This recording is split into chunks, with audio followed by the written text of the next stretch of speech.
Ladies and gentlemen, boys and girls, welcome back to Fight Bananas, bringing you live Fight Bananas. I am joined with my man, the split decision himself, Mr. Johan Blanco. And we got a nice little treat for you today. We got a nice brand new intro, so enjoy. Are you ready for the main event? 2 hits. Me hitting you, you hitting the floor. It's time for Boxing Bananas, brought to you by Fight Bananas.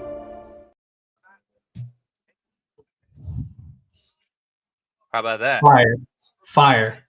Catch me outside. How about that? Fire, bro. That thing was lit. You made that? Yeah. I made that, baby. I made that. A man of many we talents. are. Ladies and gentlemen, we are back with a new edition of the Boxing Bananas. We got the new logo in the corner for you, and we are going to be going live for the Usyk versus Fury 2. Notice how this time it's Usyk versus Fury and not Fury versus Usyk, because we all know who won the first fight. Great fight, by the way. Great fight. Absolutely. But yeah, for those tuning in, we're in round 3 of 10 on Fisher versus Allen, a heavyweight showdown right now. We're at 148, 147, 146, 145. If you want to sync up with us, we got one comment so far. Go Usyk. The DBC has backed you. DBC Heavyweight Boxing. Shout out to you, my man. And yeah, here we go. Let me see if we can get a little. Let's see what kind of branding we want for this one. We want this one. We want this one. We want the block. The classic. I like the classic. Let's do the classic. The classic is probably going to be the best for the watch along, I think. And then we got this right here. Make sure you comment to be featured live on the screen, ladies and gents. Yeah, here we go. You know what I'm saying? Yeah. Who's that? Your little puppy in the background? Puppies. I got 2 dogs. Oh, he's got 2 dogs. Yeah. Bro. Here we go. So what do you think about Fisher versus Allen right here? Any thoughts? Well, Fisher is definitely the guy that, they're backing in this contest. I mean, undefeated, right? Got a guy that's kind of, I think, in the top 10 of either the WBO or the WBA heavyweight rankings. 12 wins, 11 KOs. They're trying to make the next British star here, but I think as the rounds go on, he's kind of fading, but right now he's kind of fighting off the back foot, which is pretty interesting because he's a guy that comes forward a lot. But this is a pretty tough test in Dave Allen. He's a good journeyman. He's fought a lot of top contenders. So if he's able to get past him, then, I mean, maybe a bigger fight in the near future. But right now, I'm not really impressed with him. No, I feel you. I'm going to bring up some of the BoxRec stats on some of these guys. I wish I could share it onto the screen for y'all, but I have a dual screen set up over here where I have my DAZN boxing playing on the side, and if I try to share my screen here, DAZN will like white out my screen over here because it thinks I'm trying to stream the fights to you guys, which I unfortunately am not going to do because that is not legal. So in the words of Dana White, you're gonna go to federal fucking prison. Bro, did you see the Lee McGregor fight before this? No, I was trying to get this freaking thing to work. I was trying to get our we're supposed to go live at 2:30, ladies and gentlemen. So I appreciate y'all sticking in with us. 2:30 we're now Central live. Time. Yeah, 2:30 Central Time, Pacific Time. So we had to. He boxed good. I'm not gonna lie. It was a unanimous decision, but he pretty much he outboxed Isaac Lowe, bro. It was pretty good. He looks solid. Solid, man. Kept range, was throwing a lot of volume, kind of just hard to hit too. I mean, he got a little scratch in his eye, but he looked good. Let me see. Which one was that? That was the McGregor fight. Yeah. Lee McGregor. Oh, I Mhm. see that. Yeah. Bro, speaking of, we got to talk about some boxing news while we're watching these undercards. Right. What do you think about this Logan Paul versus Conor McGregor talk? Bro, dude, I don't know. Here's the thing. I don't know what to think of it because like anything out of Connor's mouth right now is like Cap. almost cap or nonsense. It's like he's either coming off coke or he just snorted a line. So I can't really say like it would be funny. I can't say I'll watch it. I'll definitely watch it. I'm surprised though that it would be. I heard it's going to be in India or something like that. Yeah, I don't know if they're trying to get it, like if he's trying to do it to get around the UFC or if he's trying to get the UFC involved. I don't know. But um I saw that what's his face? Jake Paul basically put out like a legal note that was him saying, "Oh, yeah, we won't be doing any negotiations without, Dana and the UFC present." So I think that's his way of saying like we're not trying to talk to your fighter because I think that trying to negotiate with a fighter under contract is against like the law in general. And I Yeah, think they're open to legal consequences. yeah. I'm not sure. It's interesting. I think it would be an interesting fight because they both, no offense, they both can't really box that well, but they're pretty big names. But it's just the business side of things, the legal side of things. Like, I don't know how realistic it is, especially like in 2025. Like, bro, Dana's been trying to make Conor fight in the UFC this whole year, and he hasn't been able to do that. So you think he's going to make him fight, in a boxing event before he fought in the octagon again? I'm not sure. Yeah, that's what I'm saying too. But on the flip side of it, it's one of those where it's like, okay, well, let's make money off of him where I can. It's just I think projections wise, I don't know if I don't think he'll that I don't think that fight will reach the projected amount that Dana's thinking. I just don't think so. I think the mystique of Connor's pretty much gone. No, for sure. I mean, especially like when you put him in against. I mean, I don't know, bro, because they were talking about the gate being through the roof for him versus Chandler, and it's like Chandler was a guy coming off a loss, 2 losses. Connor's coming off of 2 losses. You got I two mean, guys coming off of 2 losses, and then somehow it's breaking gate records. yeah, I don't know. I guess I just have to see. I mean, if it's officially announced, obviously I'm gonna be watching it. Like it's no doubt that I'm gonna be like, okay, well, this fight's made. Now I got to kind of break down whatever boxing skill they have. It's just, man, I just don't know how focused Connor is, bro. Because have you seen him in BKFC, like just on the sideline? Oh, Man has it on the freaking powder, you mean? on the sideline with the powder, the pints, He's looking like Chuck Liddell at the fights. bro. His Which shout voice. out to Chuck Liddell. I met Chuck Liddell in New York. Oh, really? Yeah, I was on the phone with like a customer at the time, and I was just like, "Yo, Chuck, what's up, my man?" And then he fist bumped me, and bro, it was like I fist bumped the wall. Oh, that's how It's like hard his head. it's like I fist bumped like a brick wall, bro. I was like, "Oh my god, dude, Oh, freaking damn. Iceman." Fisher just got hit with a nice overhand. Oh, he got hurt Oh, I right see there. it. Oh, he got knocked down. Oh, he's down. Oh, that was a Fisher's down. sneaky right. Fisher's down. So I guess Fisher's a hype job. We'll see. We'll see how he recovers from this, but it was flush, but he's gassed too. Look how gassed he is. He is. Oh, and he's just trying to defend like this. Like that's not good. Yeah. Oh my And then god. especially with Allen throwing shots moving backwards, he's like creating the space on his shots. Oh, And he another just, one? No. nah, he threw him to the ground. The ref's not gonna call it. Yeah. No, he's trying to take his. He's trying to catch his breath though. He is. He's trying to milk that for all he can. Dude, if he can't, he has to Bro, survive. he's got like there's like 2 minutes left in this round. That's Oh, crazy. look at the speed or lack of on the right hand from Fisher. Yeah. Allen needs to go to the body. I think so too. I think though keeping that pressure on him is gonna. Oh.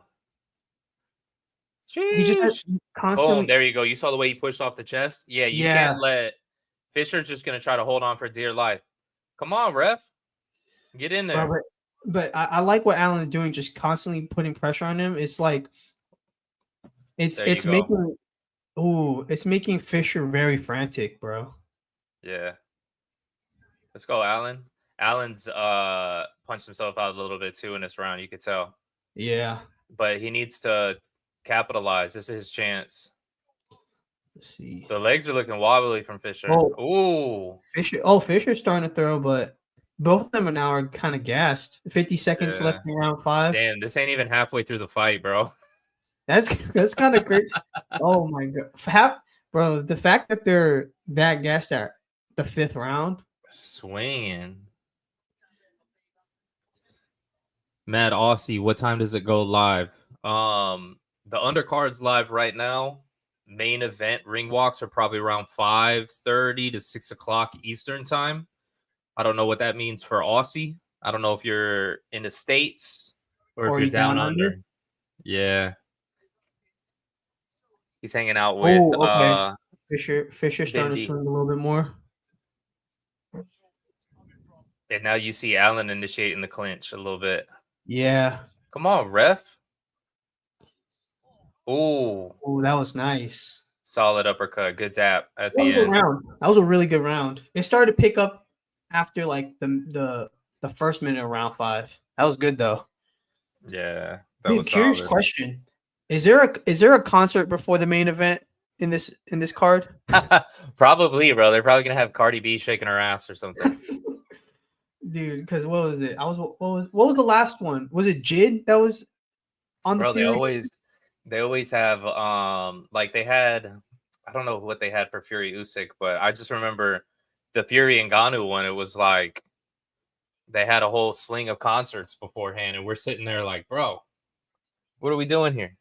Bro, I remember what for Crawford and Madrimov, they had Eminem, and I accidentally fell asleep through the whole concert.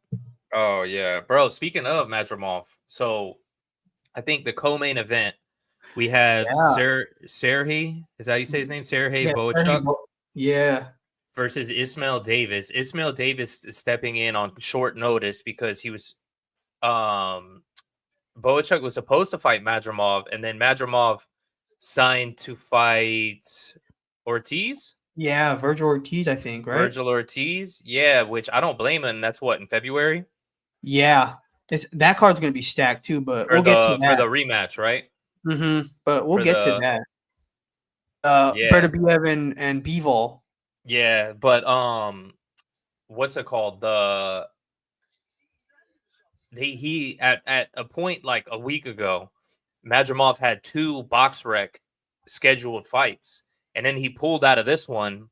I think, what was the official reason? They said he like hurt his hand or something, but I think that's bullshit. No, I think it was some type of injury. I don't remember what it was, but that's what it was. And I think, bro. I think so too. Because like, bro, I would be like, why am I gonna fight Bohachuk if I could just fight the guy who beat him?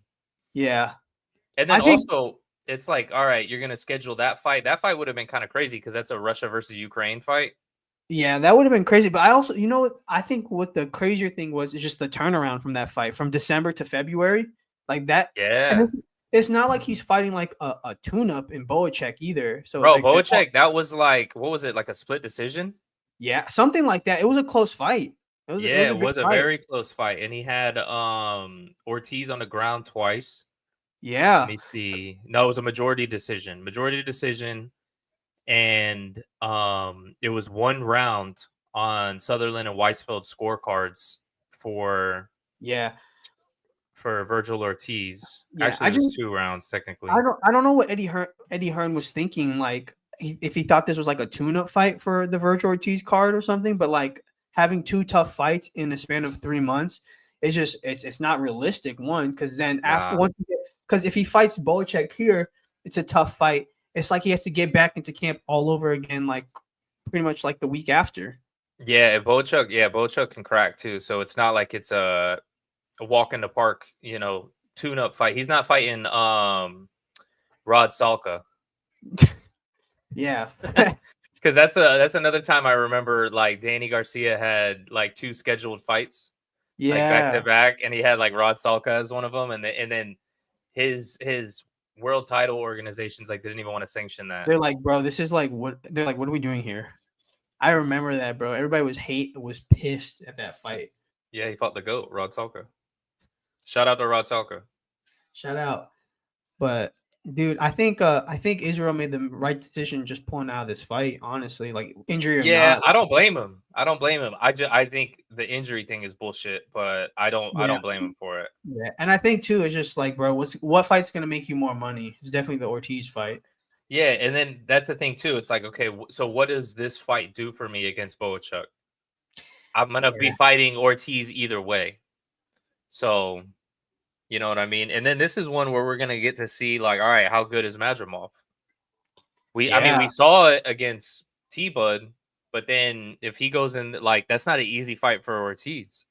Yeah, I know it's gonna be interesting. I think you're gonna see we're gonna see if both boxers are the real deal. I mean, obviously Madrimov went the distance with Crawford, gave him a tough matchup, but this will be I think fighting another contender will be the real test for him, because you know what I mean. Because the fight against Crawford was really him putting himself on the map for boxing fans. But this one is like, okay, is he a real true contender? Even though he's a former world champion, but he didn't fight. I don't think he fought the best competition to win that WBA title earlier. Was it earlier this year? But that's one of that. See, that's why I like where boxing's going now, because I know we've talked about it several times about how the fact that boxing after the Floyd era, like Floyd kind of sucked the life out of boxing in a way where pause my thought. We're shifting back over to this fight. We're in round 7 of 10. Man, Fisher, Allen can crack, but Fisher's still standing in front of him. Oh, wait, what was that light? Was that bro? alien? What was that? No, those were the drones. Bro, finally coming to Saudi. They're in Saudi now. Yeah, bro. I'm not gonna lie though.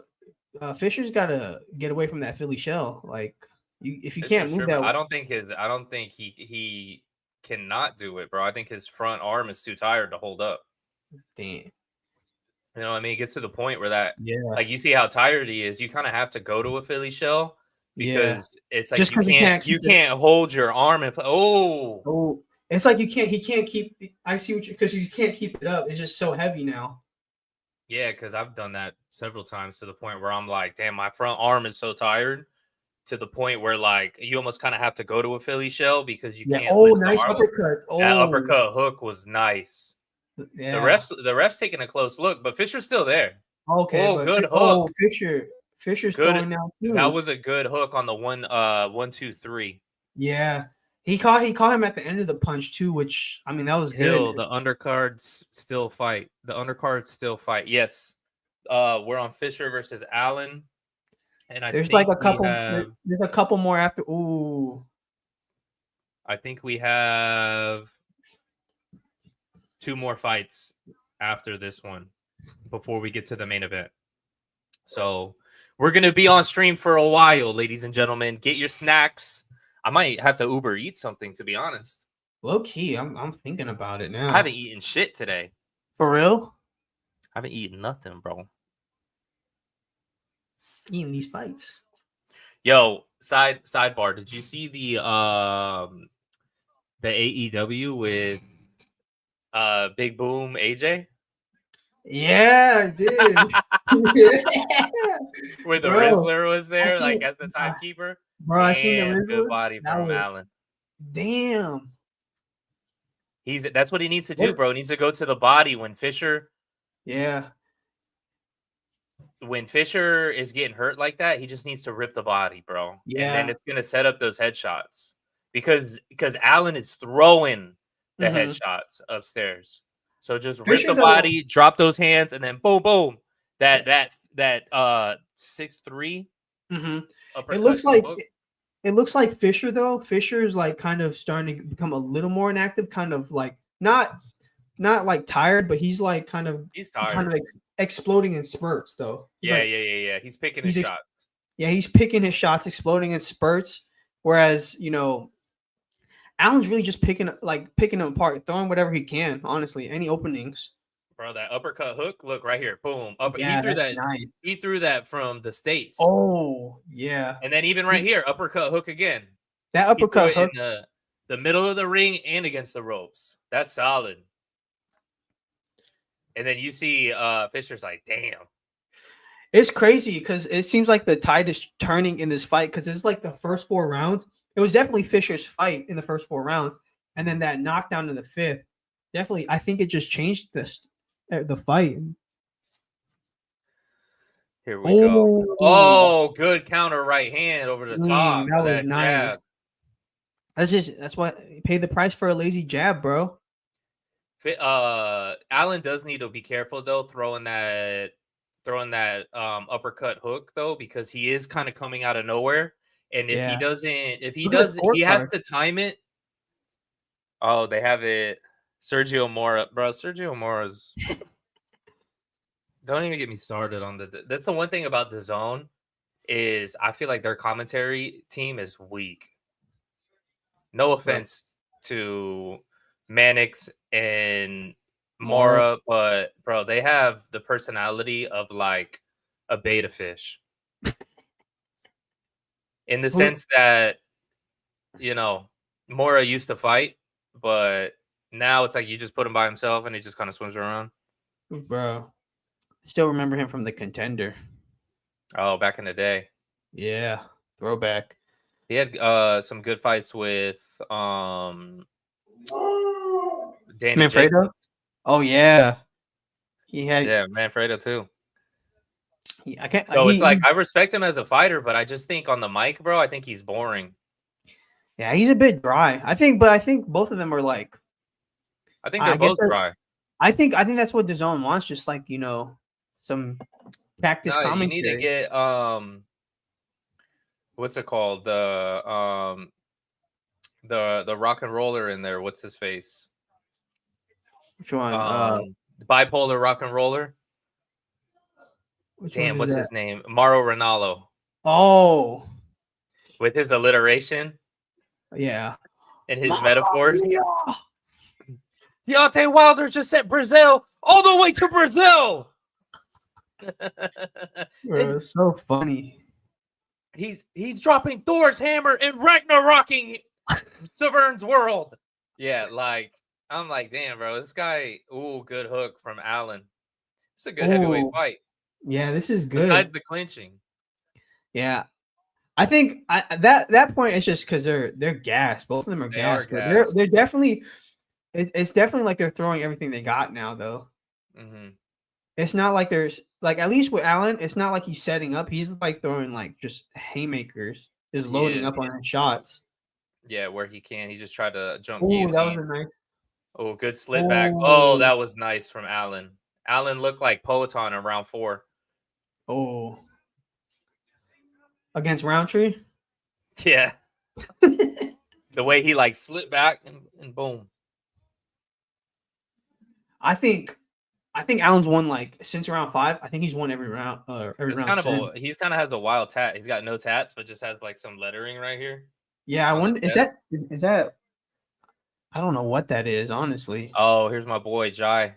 Bro, nasty. I think, to be honest, they need to start unifying him. What are they doing with this guy? He just I don't know. Defending the ring in IBF, but then they strip him of the IBF just for him to fight it again in the next fight. Dude, I feel like if they were able to unify that cruiserweight title, bro, he could really put that division in the limelight because he's just no, that's what it is, bro. Because the cruiserweight's always been kind of a division that nobody pays attention to, yeah. Even though it's essentially junior heavyweight. Yeah, and it's a crazy division because boxing has way too many weight classes, especially at the lower weights. It's it's like a weight class every time you take a breath. And in cruiserweight, after light heavyweight, they were like, yeah, fuck it. We're just going to, 175 to 200. That's dumb. It's a 25-pound weight class. Bro, imagine you can only get down, if you try to cut weight as much as you can, and you're you walk around at 95, but then you can only get down to, 78. That'd be wild. It's That's like, damn, I draining. gotta fight guys that are cutting from like 215, 210. And that's wild. That's just wild to me. But It is crazy. dude, the thing about Opataya is just like, bro, he's just out of all the cruiserweights, he just moves different. He's athletic. He is athletic. Yeah, some of these, like for example, Zerto, Zerto looked. I thought he looked good at light heavyweight, bro. At cruiserweight, he looks I'm like a like, slug. dude, I'm like, get this guy off of my screen. I'm like, His- when Conor McGregor is taking the video of what's his face, Bilal. yeah. I almost forgot his name. Bilal Muhammad. He's like, get this off of me, Telly. That's me watching the Zerto fight. I'm like, bro, get the heck out of town. Bro, Zerto's just, and the thing is, it's just he's so slow at cruiserweight, bro. It's just He all looks that. like shit. It's just that weight packed on. He looks terrible, bro. I mean, shout out to him though. You know what I mean? No I mean, disrespect. he's a That's the other unified, thing too. bro. He's a unified champion now, which is WBA, WBO, right? yeah, it's crazy. It's Yeah. just crazy. So that's to what I'm me that- saying. Get him on a fight with Opataya. Who's the other champ? Who's the IBF champ? The IBF is Opataya, but the other person that was I mean, the WBC? Bro, I don't know because I think what happened was it was like Noel something, and he got stripped because he kept backing out of his mandatory, and so they had Oh, another. it's Badu Jack, bro. You're lying. It's not Badu Jack, Bro, todavía, bro. bro. It's still I guess he's a champion in recess because he hasn't fought. But there's no other champion. There's like they don't have like I guess they didn't have a interim champ to take it over, which is surprising because you know how they had these guys will just hand out world titles. Yeah, Like they'll have a WBC fight as the main event and then the interim as the co-main, and it's like, what are we doing an interim for? bro. They had what happened was they had a fight either end of last month or beginning of this month. It was like Ryan Rozicki versus like another guy. It was like a rematch, and it was like a majority draw. So that title was vacant. That's what it was. That wasn't for Bridgerweight. No, because I know Rozicki was fighting at Bridgerweight. Bro, no, this one was for cruiserweight, but bro, Bridgerweight. That overhand. That was heavy. nice, but then they start dancing. They start slow dancing. Yeah, ballroom. Damn, I can't believe they're like still going after like they look dead in the fifth. Dude, I just could like that has to be a pure adrenaline, bro. Also, let me say this about the Cruiserweight Championship. Low key, they kind of robbed my boy Popeye. You remember that fight? Yeah. Bro, Popeye was putting it on him, and then Badu Jack starts putting it. Badu Jack starts coming on, has his best round, and then they let the round go for 4 minutes, which I've only seen one other time. It was in like a Timothy Bradley fight, I think, where they just were like, the timekeeper was like the Rizzler. You know what I mean? Damn. Like a freaking 8-year-old in third grade was the timekeeper, and it's like, bro, you have one job, and you're supposed to ring the bell at 3 minutes, and then it's like you just let it go another minute. So then the fight kind of changed, and then from there, like I thought that fight at least should have been a draw. You know, maybe even for Popeye, but I don't know. Maybe I'm just biased. I mean, it was a good fight, and it was a close fight too, I think. And that's the thing too. On paper, Popeye shouldn't even been close to Badu Jack. Especially not at that time. Yeah, bro. Like, I don't even think Popeye's really a cruiserweight either. I think he's a light heavyweight. Shoot. I think I'm wondering though, man. What do you you think how do you think Jai Opataya would translate to heavyweight once? Because eventually that he's gonna make that jump. I don't think I don't know. I don't think so. Because he's athletic at I know that what's his face? Turkey Al-Sheikh, His Excellency's been talking about him going to heavyweight or having like Bivol or Better Be fight Jai Opataya at cruiserweight, which I think would be better. I think so too. I think that would be better. I think that'd be a good fight. I think he's great. I think he's athletic. I just don't know how athletic he would be packing up all that weight. Yeah, how You much know what I extra mean? weight you're gonna put on? You have to put on at least 20 pounds It's just to even like compete. like a lot of cruiserweights, like they just when they go to heavyweight, they're like blown up and they don't really have the success. I mean, it's just a rare few that can really be successful at heavyweight. Yo, have you been watching Lawrence Okoli? Bro, I haven't watched. I haven't watched fight. I remember what he won the Bridgeweight title not too long ago or something like Yeah, that. something like that. And I heard he's going to heavyweight, which is fine, but I he don't. was a guy that, Eddie Hearn's trying to hype up, and then I watched him, I think it was February of like 22, and the fight was so trash that it's one of those where I'm like, I never want to watch him again. It was literally like he would hit and hold, hit and hold. He looked like KSI. Bro, I think I saw what was it? I saw him fight on the Joshua Usyk one. That I think he Mhm. was on the undercard of Joshua Usyk one. That was my first introduction of Lawrence Okoli. I was like, bro, honestly, like all he does is like kind of fights on the back foot. He really does jab, and then he like clinches when he's in like trouble. And I'm like, That's when he got yeah. exposed against Chris Billum Smith, and Chris Billum Smith is a guy who he's not anything special. Not don't get me wrong, he was a world champion, but not anything special. A guy who know how to do the fundamentals He's not and like elite level. no. I mean, look Yeah, at what if you get whooped by like an elite level fighter or you lose to elite level fighter, whatever, that's fine. But but then didn't he got knocked out, right? no, he didn't get knocked out, but he got knocked down a few times. Oh, okay, that's what it was. But the thing is like you lose to a guy who doesn't really have like a real like rhythm, kind of just goes 1-2 and is real minimal with his fighting style. It's like kind of crazy that you're like to call yourself a world level fighter and then to try to go to heavyweight where I mean heavyweight's booming right now. Like, do you think he could beat anyone in the top 10? Bro, first of all, I don't know who's getting past my boy Bacoli. Bacoli, dude, you saw that. Damn, I wish I could show the I mean, I guess I could because now this fight is done. Let me see if I can pull up some stories on here. I just need to damn my Facebook Messenger is popping right now. Dude, I think Bocoli. I mean, I think he's the most dangerous guy at heavyweight right now, honestly. I didn't think he was going to do what he did to Jared Anderson. Literally broke his neck. Oh yeah, he. To be honest with you, I wouldn't be surprised if his neck did kind of take some damage on that. Let me see the stories. I have some stories on here that we could get to.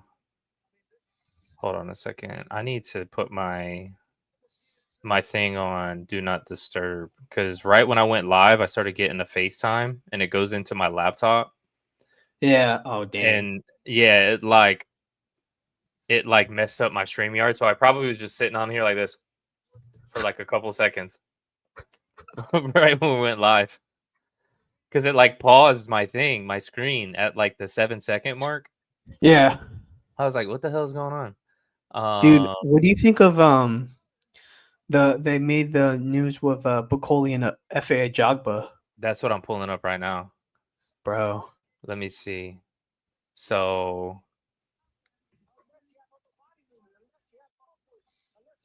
let's see. Present, share screen. This one right here. So it's saying done deal. Martin Bacoli, FA Ajagba, IBF heavyweight title eliminator has been agreed upon.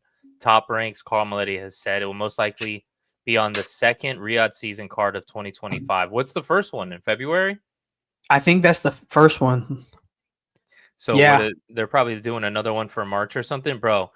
I don't like this fight for FA Ajagba because he's not a big heavyweight, and Martin Bacoli And is super big, like I would huge. have, bro. I would have much rather preferred a fight between Big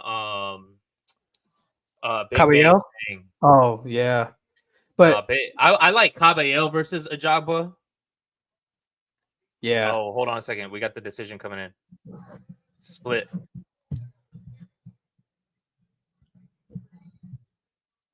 they're gonna go with Fisher.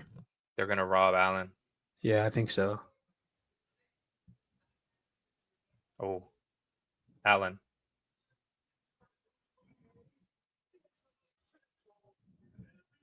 Allen. Wow, they robbed him. Wow, I told you, Robbed him. bro. I knew it. I knew for a fact. But here's the thing, bro. I don't. How many rounds did he win? Like in the last 3, I don't think he won any of them. He didn't look that good, and I think Allen was a lot more active. So I don't. I mean, they must have given him like the first like 5 of the 6 because I don't know how. But I don't I know don't how know you give him 5 out of 6 because he was down on the canvas in like the 5th or the That's what 6th. I'm You know what I saying. mean? So I just don't know how. Okay. I don't know. I can't cry robbery because it's not like I was sitting here with a scorecard. No, But and I'm not gonna lie, I'm not surprised with the decision if that's the guy they're backing, and it wasn't like a one-sided fight. I will say that it wasn't the thing is, one-sided. bro, is like these guys are supposed to be fixing boxing. So you can't be going to Saudi Arabia Oh, and look then at the just giving stats. decisions. 50% for Allen, 44% for I mean, Fisher, it's bro. close on the fight stats for sure, but I don't know. I feel like I just because the thing is a lot of people I'll see when people talk about boxing, they'll be like, "Oh, look at the fight stats, this and that." it's I not. feel like honestly, I feel like rounds are judged more on like body language than even stats. And You I know what I feel like mean? the body language honestly was I feel like if you're judging the fight as a whole, especially towards the end, Dave Allen was like controlling it. I think he was doing more damage and I think he was putting more pressure on Johnny Fisher, but I mean Fisher got the decision. It is what it is. We got to go on to the Bohachuk They fight. need to run that one back. I think there's one more before the Bohachuk. Yeah, Bohachuk and then I think what was it?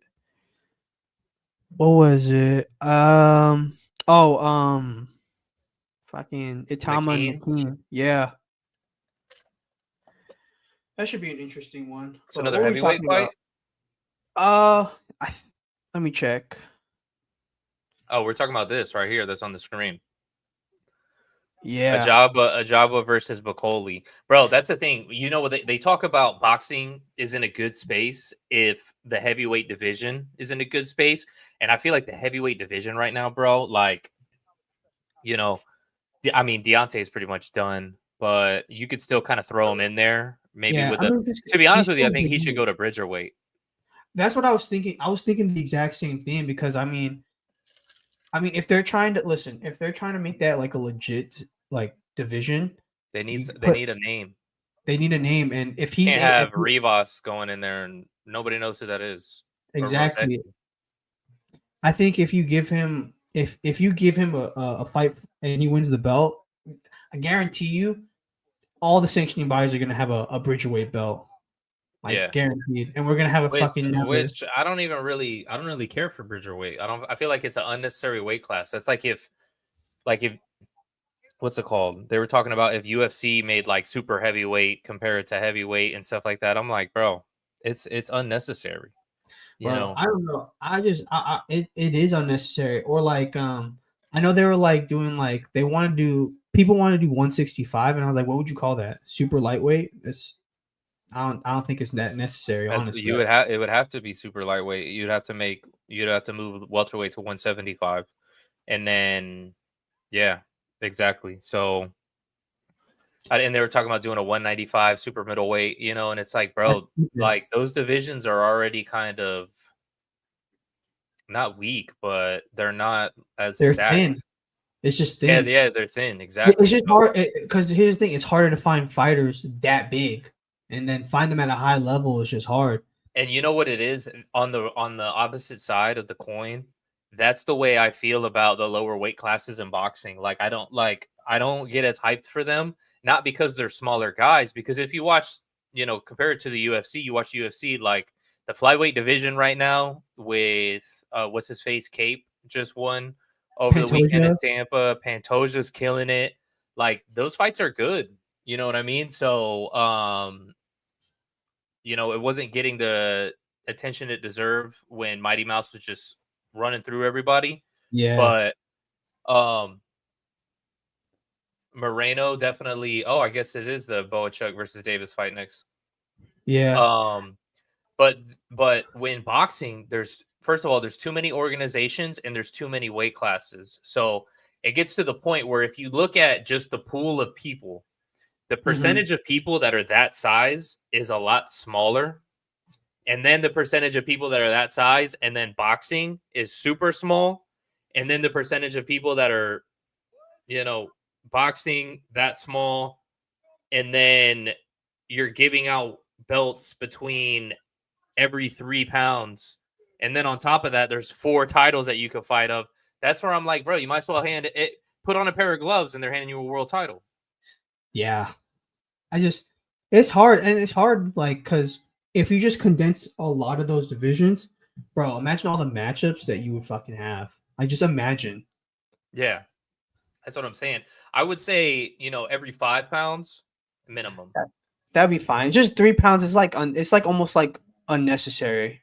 It's like, how much of an advantage are you really getting? Switch featherweight from 126 to 125, then make it 120, 115, 110, and then it shouldn't go under 110.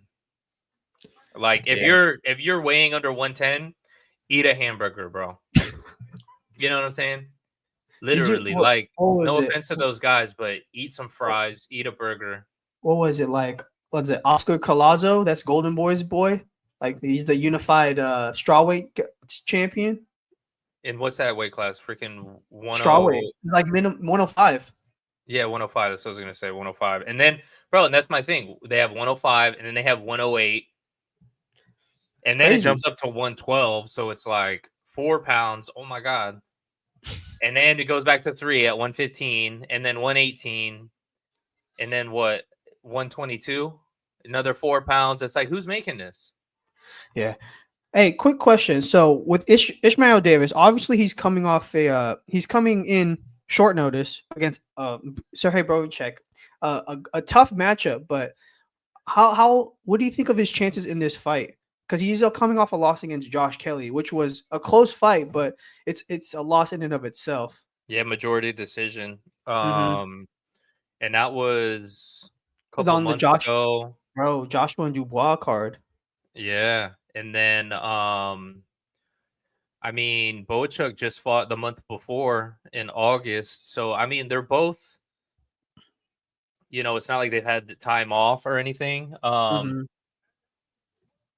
I don't know. You know what it is? I like fights like this because what it does is it, like, Davis has a chance. You know what I mean? So he could go in there and beat Bohachuk, and then now we're talking about him. Yeah, I mean, because Bohachuk, I mean, Ring Magazine, the website isn't up yet, but last time I checked, he was in the top 10 of the division. So, I mean, if he's able to win, I mean, he shoots his name right up in the top 10. What do you think about Ring Magazine getting bought out? I mean, as long as we get the physical magazines back, I mean, I don't care. I saw the ceremony. They made it seem like it was a big deal. You know what I mean? Like that. I like it, and I think they need to put the respect on Ring Magazine because, at first when we were talking about, Turkey and Riyadh season might buy out all the promotions, they were like, oh, they're going to make, a belt for it. And it's like, you don't need to make a new belt. That's the last thing we need is a new belt. We already have something that ranks everybody and decides who the best person is as a Ring Magazine. And they bought that. So it feels like everything is coming together. I would like to see the respect be on that Ring Magazine title. And for all these other divisions, they kind of have to be almost secondary titles. If you have a world title in WBC, you are a world champion, but you're not the champion of the world. And I think that's why they bought it out. Because, I mean, that title, I mean, one, I think they bought it out, one, because they could. Two, I think being the lineal champion has a lot to do with being the Ring Magazine champion. It's almost synonymous. The rankings in and of itself shows who the best of the best is. Because you look at all these other sanctioning bodies' rankings, they're all over the place. It's a pay for play scheme in all of those other rankings. Exactly. And I think too is just like man, like because it was owned by Oscar De La Hoya before they bought it out, and he just, bro, like if you look at the website, if you look at just like how they treated it was like almost like non-existent. Yeah, It was like you talk about a silly goose. talk about bro. Did you see that thing he had with him at the Crawford fight? No, what did he do? No, the girl that he had looked like a Oh, bro, that's his chick. Yeah, bro, her face bro. Her face looks like looks the like a. It them looks like totem a. pole. It looks like the mask before he put the mask on. Bro. Bro, yeah, he It looks looks like like a look like an aircraft carrier. definitely looks like Squidward's house. That's mad funny. All right, yo, I'm gonna put you on the screen. You could take it over from here with the commentary. I'm gonna run to the little boys' room real quick. Bet. All right, boys. All right, so we're getting ready for Serhii Bohachuk versus Ishmael Davis. This one should be a big one because originally this was supposed to be Serhii Bohachuk versus Israel Madrimov, a really solid fight, but Madrimov had to pull off due to an injury. We don't know how validity that injury is because we do know that Madrimov is scheduled to fight Virgil Ortiz in February. But overall, I think this is going to be an interesting matchup because Ishmael Davis coming off a tough loss against Josh Kelly, man. But it wasn't one. It was a majority decision. It looked like at points it looked like he was going to hurt Josh Kelly. So it'll be interesting to see how he will handle the pressure of Serhii Bohachuk, how he handled the power of him. It'll be interesting. I think stylistically this could be a real clash. But man, I'm wondering what's going to happen. I kind of am rooting for Ishmael Davis in this one, just because he's coming on short notice, taking a real tough fight, a high risk, low reward fight. Serhii Bohachuk has a point to prove. Number 6, I think, in 154 in the Ring Magazine rankings. I'm not sure yet because that website is still not up. But man, 24 wins, 2 losses, 23 knockouts. I still remember what he did to freaking Brian Mendoza. I was like, and that was a last minute switch up too. That fight was like a last minute switch up, and what he was able to do to him was crazy. So we'll see what happens. Still getting through the ring announcement though, man. I'm ready for this fight to happen.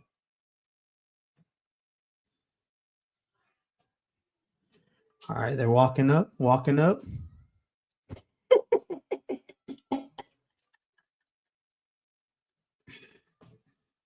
That was good. Shout out to the business for the moves. Really means business out here, but we're about to get into round one of the fights. All right, let's see where we're going. Let's go. Round 1. Here we go. I like this. Even though both of these guys are coming off of losses, this is a tough matchup, bro. This is okay. Going back to my point, because we've been bouncing around so many points. Going back to my point about how right now boxing is coming back to a good place where even though you have a loss, it's one where like it doesn't matter. It doesn't matter. Getting out of that Floyd era. Like if you put up a good fight, that's what's important. Bro, you're like, for example, Madrimov. Madrimov was, people didn't know who he was. So people were hating on Crawford or whatever. And he put up a tough fight against Crawford. So now, guess what? When Madrimov fights again, even off of a loss, it's not like before where they were like, oh, now he has a loss. Throw him in the bin. I think the biggest example of that is Caleb Plant, bro. Like Caleb Plant, big time. His stock is higher than ever after that loss. Because it's like, man, like that loss, I mean, he put up a good fight, and then you saw what he did to, I don't know which Durrell. Was it Anthony or on? It was Anthony Durrell? Oh, yeah, bro. We put him in the freaking dirt.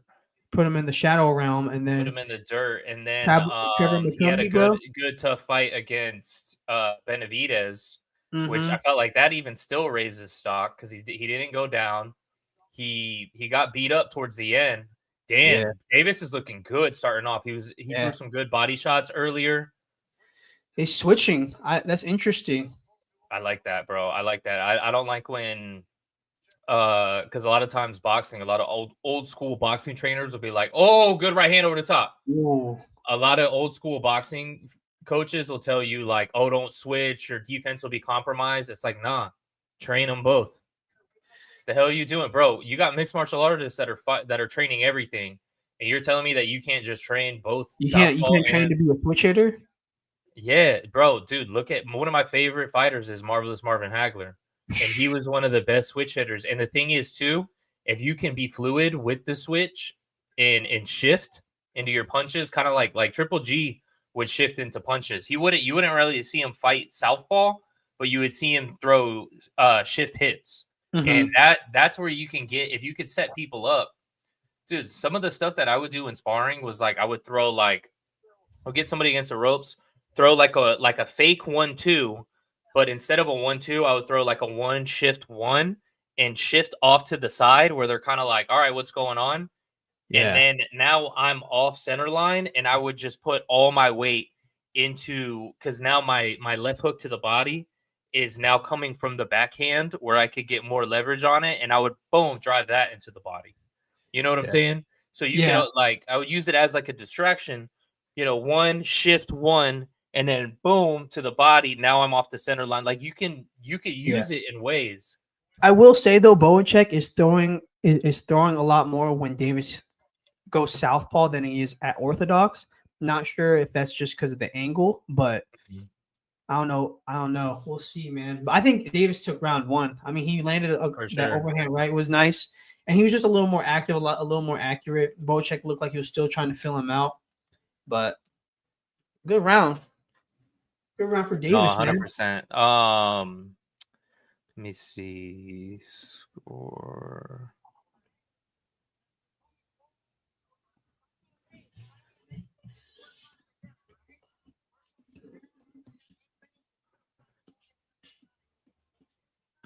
How do you spell Bohachuk? Bohachuk.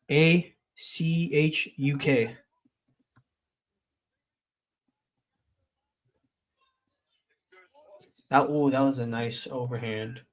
It just came over the jab.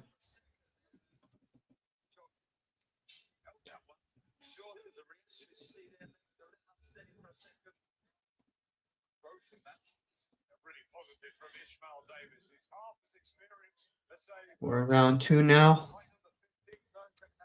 Careful with your audio, because if the stream picks it up, Facebook and YouTube will flag us. Because the zone is like the worst about it. By far, the zone, bro. One time I did a podcast where I showed like 20 seconds of a clip of Canelo versus Bivol, like trying to analyze it, and freaking DAZN flagged the whole podcast. I know because, bro, I did a whole video. It's like I did a YouTube video, and this is when it was like Ryan Garcia versus Luke Campbell. It was like a couple days after the fight, and dude, I got copyrighted by DAZN. Bro, DAZN. The thing is, too, there's this one guy that I follow who does really good breakdowns of fights. And he was even saying, like, I guess he's got flagged by DAZN a couple times. And he was saying, like, bro, DAZN, what are you doing? Like, I'm trying to bring more attention to your fights, to your channel. All of this. Just be cool. Yeah, I don't know.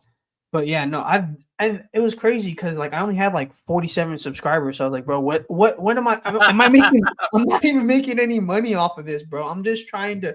Yeah, it's not like you're monetized. Yeah, I'm like not 47. Yeah. I'm pretty sure we are monetized, but regardless, it doesn't matter either way. Like, bro, we're trying to, do something for y'all. Damn, Davis is looking good. Yeah. Look at that slip back. What minute are you at? What's up? What's your time at? I'm at 101, 1 minute, 59, 58. Okay, I'm like 2 seconds behind. Okay. I'm at 55, 54. Hold on. 53, 52, 51, 49, 48, 47. All right. I just synced up with you. Bet. Dude, Davis is looking good. But Davis Bohachuk's is going. looking real good. Oh, Oh, he psych. good. Just kidding. Body. He hit him with the right hook to the body, left to the. Oh, that was Because nice. Davis went Philly shell on the inside, and he didn't keep that hand up he caught him in between where the hand is at. You can't really Yeah, go Philly. You can't really go Philly shell on the inside and like that. he You have ducked to. into it. Davis ducked into that shot too. Oh, dang! We were saying. I mean, he's still going. Oh, That was a good overhand. nice Davis had landed uppercut. a good Two uppercuts. 5 on the Oh, inside, 2 uppercuts. Oh, that was another good hook. He's catching the hook. Davis is doing good holding the phone, but he's catching the hook on the inside of it. yeah. It's real. It's a real tight shot, which is good. Bohachuk's just changing levels really well, setting up at the body and then ending his combinations. There it Damn, is. that Yeah. knockdown. I see what you mean because it's like so like compact. It's almost like a short hook. Dang. You know I who's have good at our that? who? Freaking Naoya Inoue, where he's able to just kind of get that short shot like with so much power. That's good. I like nice handwriting, by the way. Solid, right? I wrote that myself. Bro, did you see that Oh, I have Klitschko? You see that Klitschko's trying to come out of retirement? Klitschko, what a dork.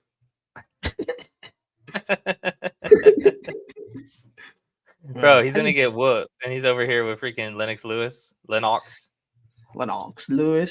Bro, I don't understand why you would want to even do that. You're almost 50, bro. He wants to get a fight with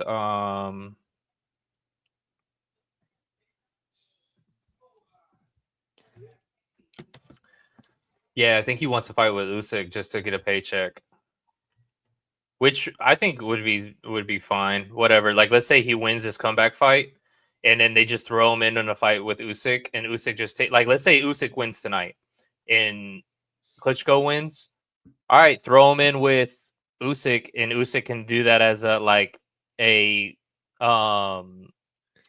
what's it called? Like a going away fight. They can fight in Poland or something, where it'll be like a Ukraine party. And then Usyk beats the shit out of him, of course. But then it's like, hey, I do one more for the money for, just to do one more fight. And then that's my send off. Because after this fight, if Usyk wins, he doesn't need to rematch Dubois. He doesn't need to do anything. Like that was a good shot wins. by Ishmael. Oh, he just wobbled him. Oh. What's your time at? 132. Okay. I'm a couple seconds behind because mine had to just refresh. So I'll reset it in a second. But this is a good fight so far, especially going into the third round. Yeah. I'm surprised. I mean, they picked up the action fairly quickly after the first round. Oh yeah, big time. Good slip from I don't think Davis. Davis has to be careful about backing into the ropes because Bohachuk can do real good damage there. Yeah, he can.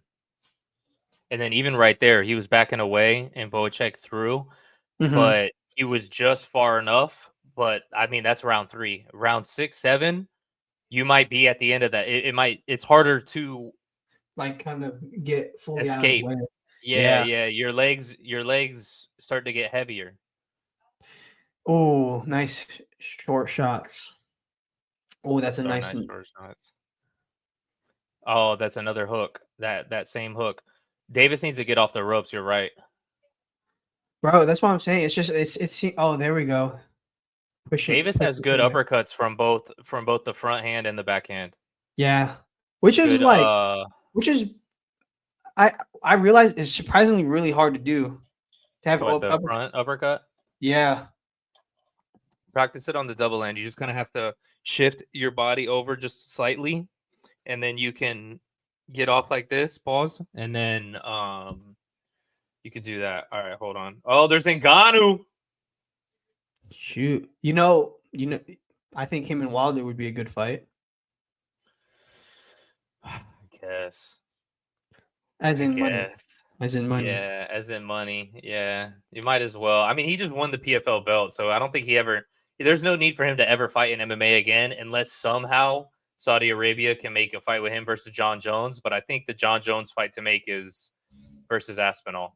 Bro, yeah. And honestly, like after his fight with Ferreira, bro, I don't think there's anybody else. There's nobody else he can fight in the PFL, bro. There's literally nobody that can draw a dime Dude, over there's there. nobody. There's nobody. Even before what's his name? Ferreira, like my boy Ferreira Rocher, there was nobody to fight. Hold on, tell me what your time's at. 247, 46, 45, 44, 43, 42, 41, 40, 39, 38, 37. Just let me know. 36. Perfect. Right. I got it synced. All right. So, but yeah, no, exactly, because even like, bro, if they were gonna try to put Bader against him, Darth Vader, like 40, bro. Vader's, there's no way.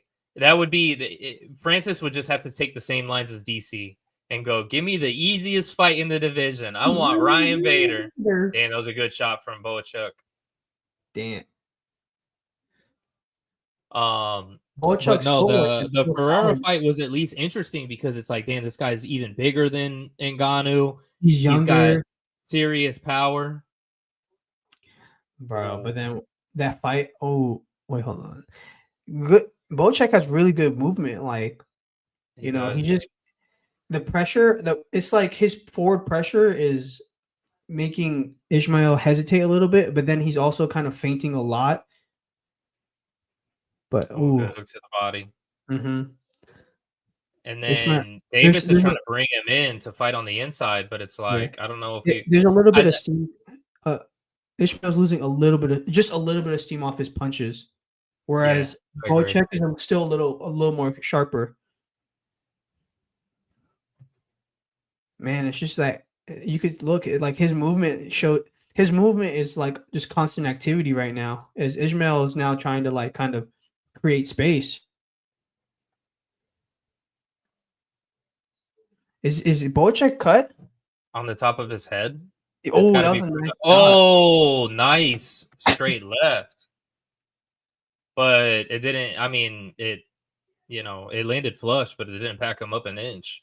Yeah, that's what I like. Davis is good, but I don't like him trying to initiate clinches. I feel like that's something that needs to change in boxing. If you start trying to grab, like blatantly trying to hold, like for example, Devin Haney, like blatantly trying to initiate holds needs to be. First of all, it is against the rules, but it's just not enforced. Right? Enforce that rule big time. Nice if body. You start trying, that's something that will save boxing. Ooh, nice shortcut.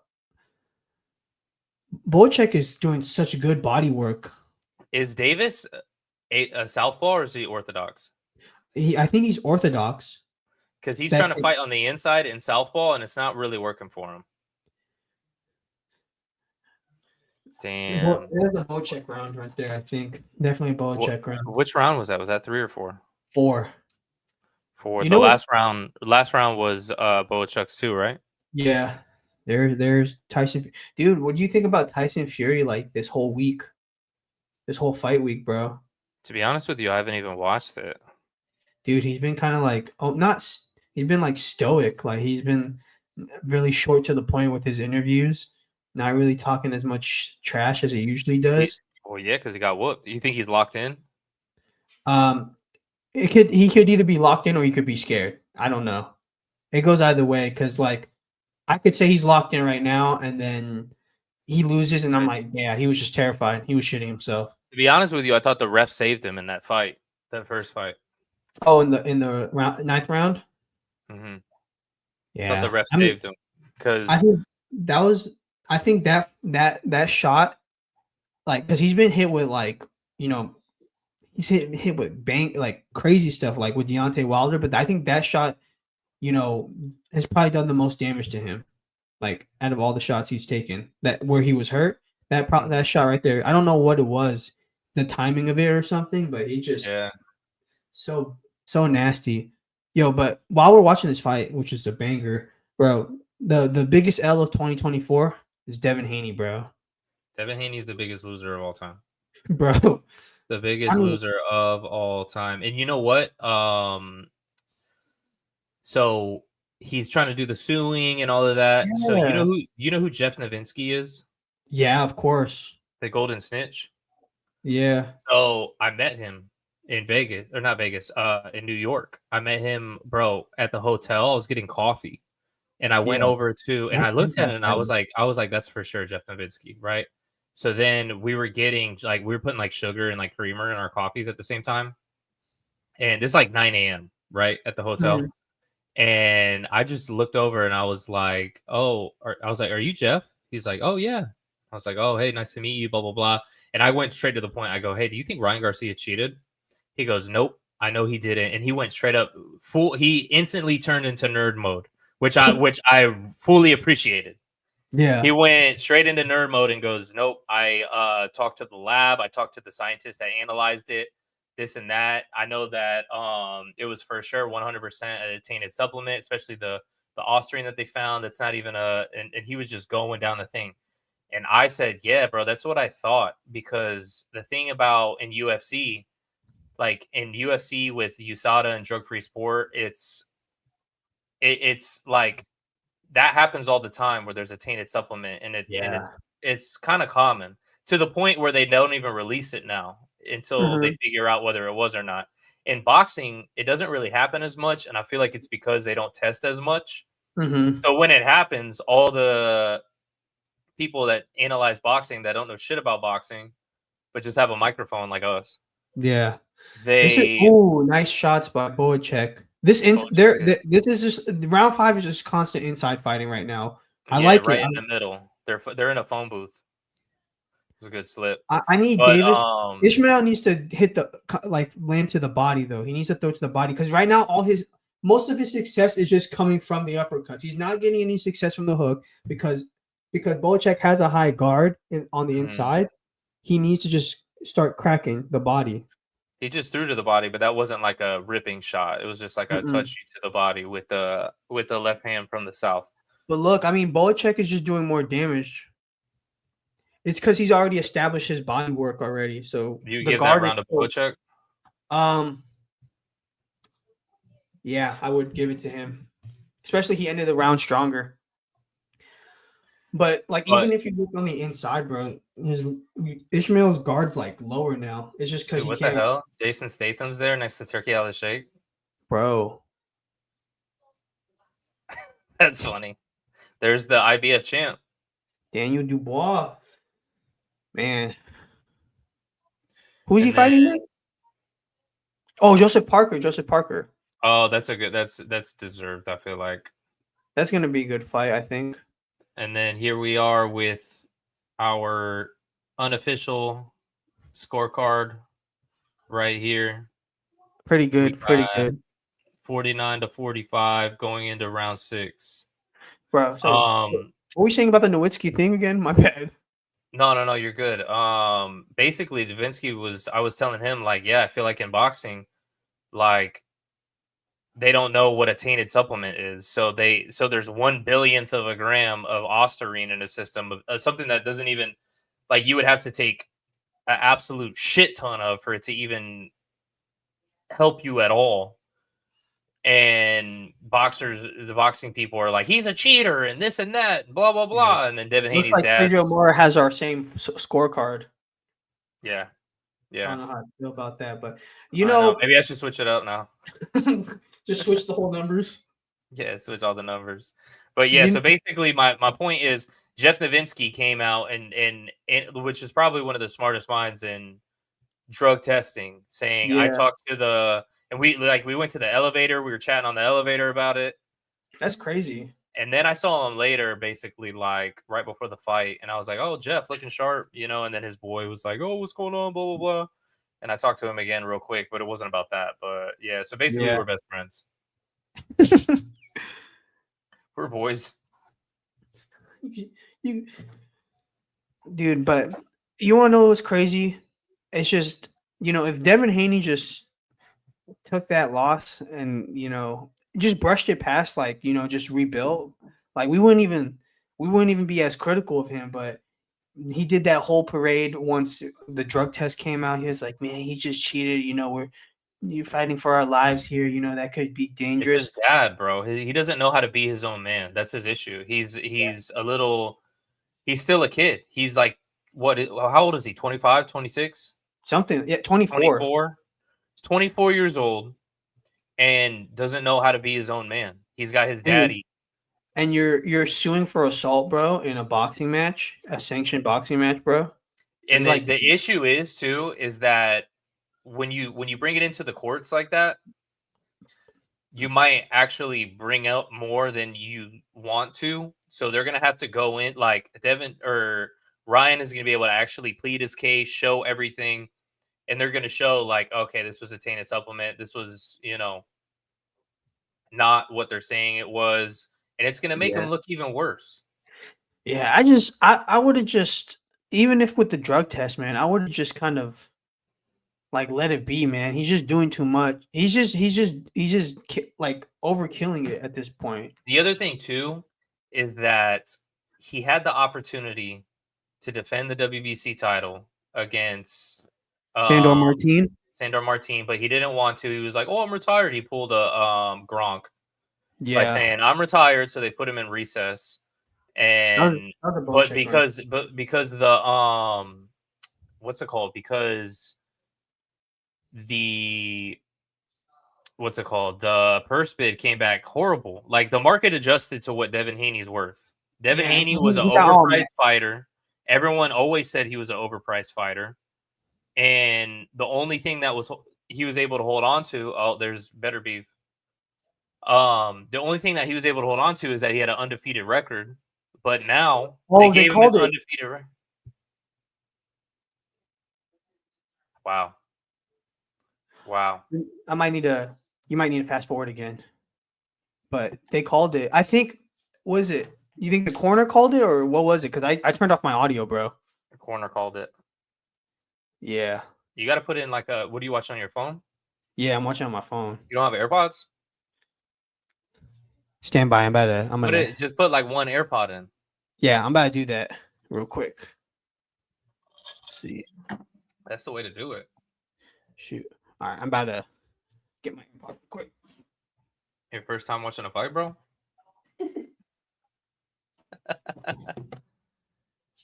Damn. So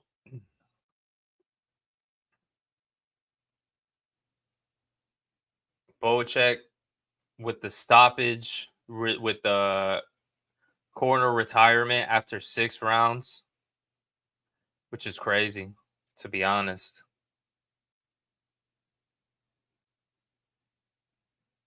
They said, nah.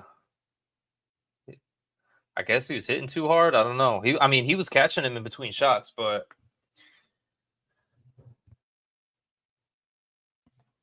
that's wild. But I mean, Bohachuk's legit. I wonder what would happen if he did fight. He's back. I wonder what would happen if he did fight Madrimov. I think it'd be interesting because Madramov's definitely a lot. Well, he's definitely a lot. He has better footwork. He definitely sets a lot more traps. And he's a better counterpuncher, I think. So I wonder if Bohachuk would get caught, because he's constantly coming forward. It'll be interesting though, because he gave Crawford trouble with all the looks he was giving him. Bro, we got Clarissa Shields fighting coming up, and she's fighting a girl who's 5-0. What the heck? For the heavyweight title in women's, which I think is like 168, to be honest. I think it's basically like light heavy for guys. I think what was it?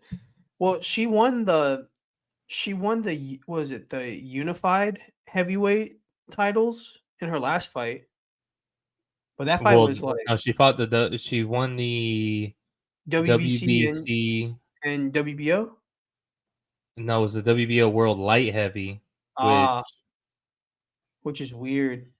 which now the WBO, I don't know, they're switching it up to heavy now, I guess, or they're just fighting heavier. So this fight is for the IBF vacant heavy, WBO heavy, WBC heavy. That's on BoxRec, but I don't know, maybe the WBA is in there as well, but the BoxRec doesn't show WBA. Yeah, bro. Clarissa Shields just annoys me for some reason. I don't know. I think it's just I think it's her talking about how she could beat Ryan Garcia and Keith Thurman and Jake Paul and shit, and then she gets knocked down by a fighter who's like 6-1. Bro, I'm wondering. I mean, what she's doing though in women's boxing is pretty big, pretty dominant. But my thoughts on that is the same kind of thing as like the lower weight class fighters. Like when you come to women's boxing, there's not very many women's boxers that are going to be your size. yeah, So it's almost like she has easier competition. Like you're fighting bigger girls for sure, but they're not as accomplished as you are. There's not many of them. That's why she's fighting a girl who's 5-0. yeah. And then the girl who's 5-0, her wins are a girl who's 2-0-1, a girl who was 1-0, 2-1-1, 3-2, 2-1. Like those are the kind of wins that you get when you're like starting your career, not like not fighting for unified world championships. Yeah, that's honestly crazy to think about it. To think about it, like she definitely like. I feel like her toughest challenge was Savannah Marshall, and she hasn't. Probably, but that whole Savannah Marshall thing was weird. So you were talking about how they hooked up before. That's fucking crazy. I don't think I've ever seen that in boxing ever. Bro, Maybe that's- or maybe one of Orlando Cruz's opponents, but bro. but Man. no. I'm wondering what's the next big card after this? I mean, Ryan Garcia was supposed to fight, but I guess he pulled out. Yeah, Freaking dork. bro. But we were not getting up that early to watch that I was. freaking. You gonna wake up that early to watch Ryan Garcia fighting Ryzen? Yeah. I would have too. I'm not gonna lie. I'm fucking bullshit, I've done it for what's his face for Inoue. bro. I be doing it for anywhere all the time. You know what was dope when he fought Neri? I was in Spain, so Really? the fight was at like 2 p.m. Oh, that's dope. And me and my wife went to lunch, and she was like wanting to go to lunch anyway. So I was like, "Oh, this is perfect." Went to this cute place, and I had my phone like this, like against. We had like a bottle of wine, and I had it like propped up against it, and I was just sitting there watching it. I was like, and then he got dropped, and like, what was it, the first round? Like, Yeah, I'm sitting there in freaking Spain, like, oh, bro. when When he got dropped, I was like, damn. Well, no one was expecting it, but I was like, all right, we're gonna see what he's really made of, and then he just started putting on the pressure. No, for sure. But I was like, damn, this is people's pound for pound number one. And then he rocked his shit, bro. But No, he did for sure. Dude, Came back. I would like to see him at 130 or 126, right? Yeah, Featherweight. featherweight. Go to 120. Yeah, he's got to go to 126. I would like to see him at 126. I think that'd be a tough division for him, if I'm being honest. That's why he should go to it. Who's he going to beat at 122? Everyone, bro. Yeah, I mean literally the only fight that everybody's like, not even everybody. Fucking Eddie Hearn is clamming for right now is the MJ Akhmadaliev fight. Bro, but like I think of all the bro, you look at all the champions at featherweight, bro. Fucking Mendoza,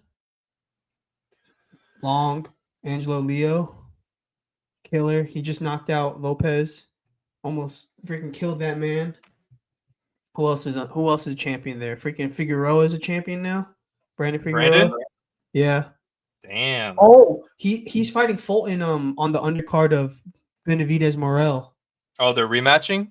Yeah. I think he knocks out Fulton. Yo, to be honest with you, might have to go to that fight just to get a glimpse of his sister. You're gonna, Just kidding. bro. I was Bro, what's crazy is that you saw she had a baby with what's his face? Barrios. really? You didn't see that? No, I didn't. She had a baby with Barrios, which shout out to them. Congratulations. But I was hanging out with Barrios at like the bar after Really? the Berlanga fight in Orlando. Mm-hmm. And it was me, him, this dude from my gym, and like Brian Mendoza. And I was like, yo, you'll want shots? And then we were doing tequila shots. That's wild. Yeah. Yeah, I met Barrios. Bro, I met Morel at that fight too. How's Morel? Dude, first of all, Morel's like huge.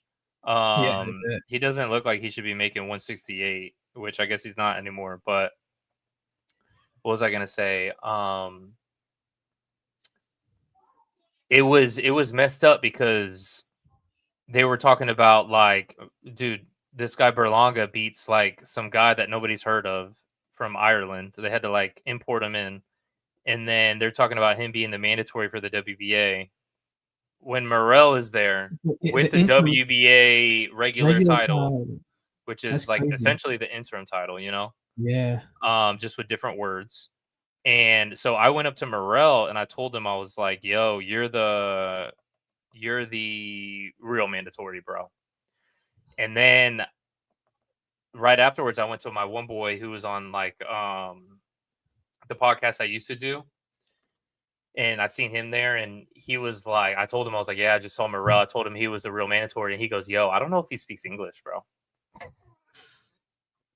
So then I saw him again, and then I went and I told him in Spanish. So yeah, then I talked to him again, and then I was like, yo, let me get a pic real quick. And then he was like, yeah, bet. So I got a photo with him. Bro, and then I got a picture also, bro, with Xander Zayas. Oh, I did too. And you know what was funny about that was I was trying to get my phone, like I was going like this with my phone, and I had my screen like this. And then as I go to take a picture, I take a picture. He goes, yo, congrats on your wedding. And I look at him, I go, bro, how the fuck do you know I got married? He had me shook for a second there. I was like, because, bro, he's from Puerto Rico. My wife's from Puerto Rico. We got married in Puerto Rico. So for a second, I was like, bro, do you know who I am? Which, I mean, of course he did. Bro, who doesn't know the business? Yeah, of course. He was like, bro, it's a small island, you know? Bro, you know the Orlando card that we went to, the Tim Zoo one? Yeah, that was crazy. Yeah, that was a good card, but I got a picture. I had my boy was there too, and I was like, yo, take a picture with me and Xander, bro. I was like, he's like, okay. I was like, you want one too? He's like, no, I'm good. I was like, all right, whatever. So he takes the picture, bro. Takes the lights fucking glaring on me and Xander's face, so you can barely see that it's me and Xander. The worst photo of all time, bro. That's the thing about like when you ask random people to take your photos, like for like even when I'm out and stuff, you know, like you'll go somewhere and people will be like, hey, can you take a photo of us? Even my wife, she'll go give it to him, like give the phone to him. Who the hell is this fat ass guy? Well, I guess they're doing like a giveaway. Damn, they picked the freaking biggest guy. I think they're giving away a Mercedes or something. They're giving away 1 year free at Burger King. Bro, but what was I gonna say? I hope it's not a Mercedes coupe. They need to have a G class or something for this big ass. Bro. Dude. Oh, it is. It's the SUV. Thank God. Dude, you know what's crazy though? Like I had to tell my girlfriend to take the rest of the photos because I took photos with Antonio Tarver and Erickson Lubin, and I was like, bro, I don't want anyone to fuck up these photos. Like, bro, I didn't get a pic with Tarver because like when I was gonna ask him, he was like eating, so I was like, damn. But tell me how I talked to Tarver for like 10 minutes. Really? We were just like chatting and stuff. Yeah, I went over and he was like, yo, how you doing? You been good? And I was like, I've never met you before, bro. And then I was just asking him about because he lives in Tampa, right? Mm-hmm. So I was like, yo, how was your place for like did you do all right with the hurricane and everything? And we were just like talking about that, you know what I mean? So that was cool. Yeah. I talked to I talked to Erickson Lubin for a little bit. I just talking about like thanks for representing Orlando and stuff, but like I ain't really. Everybody was trying to get photos with them, but Bro, I was talking to Porter for a second too, because when I was in Puerto Rico, I linked up with my boy Miguel, right? You know who this guy is? Miguel Cruz? mm-hmm. You know what I'm talking about? Yeah. He was yeah. So Miguel Cruz is like he's a friend of mine. Like he was he like went to my wedding and shit. Oh damn. What's it called? And I linked up with him when me and my other boy went to Puerto Rico for the Jake Paul fight. And then afterwards I met up with him at La Placita. And then he was like La Placita was about to close and he was like, yo, we're gonna go to this after spot. But we're meeting up with Kenny Porter. And I was like, all right. So we met up with Coach Porter and like his boys, which looked like they were like NFL linemen, which I think they were. And I don't remember their names, but I saw Sean and I was like, bro, I met your dad in Puerto Rico and we were like out at the bar until like 4 a.m. My wife was pissed. He was like, yeah, he goes, yeah, my dad is crazy. That's wild. That is wild. Yeah. He was like, yeah, my dad's on one. I said, yeah. Bro, we got He wasn't even surprised. Man, I'm wondering when they're gonna do another fucking Orlando card, bro. I'm ready for another one. Bro, they stayed doing it. Dude, they did the one like a week ago or so for the MVP. I wanted to go to that, but I went to Chicago, bro. So I missed that card and I missed the UFC in Tampa because my wife wanted to go to Chicago. Yeah. Which it was a good time or whatever, but it was cold as hell. I wanted to go. You know, they had was it last month? They had Jermaine Ortiz fight in Orlando too. Oh, Jermaine Ortiz. Yeah, and I'll never go watch him fight again, bro. Why? What happened? Because I was at the fight with him versus Teofimo. Oh, in New York? No, in Vegas, bro. It was on like a Thursday, bro. It was mad random. Like I was there for a work conference, right? And I wasn't going to be there for the weekend, but I looked online or whatever, and it just so happened that they were doing the top rank on that Thursday. So me and my brother-in-law went, and thank God for Keyshawn Davis. Because Keyshawn Davis beat the shit out of Pedraza, and that was like a masterclass, and it was great. So that honestly, I don't want to say it was worth the ticket, but that like made up so that it wasn't a complete L. But then after that, bro, it was an absolute garbage fight. Dude, like there was people leaving by like the 7th round. Like the guy next, like I had like 3 seats to myself because the guy next to me was like, yo, I'm out. Peace. Like nobody wanted to watch that shit. That's crazy. And then at least the ring walks were cool. I'll tell you that. Yeah. Dude, one more fight before the main event, man. How excited are you about this fight? Oh, dude, I'm about to piss my pants, to be honest. So give me 1 second. I'll be right back.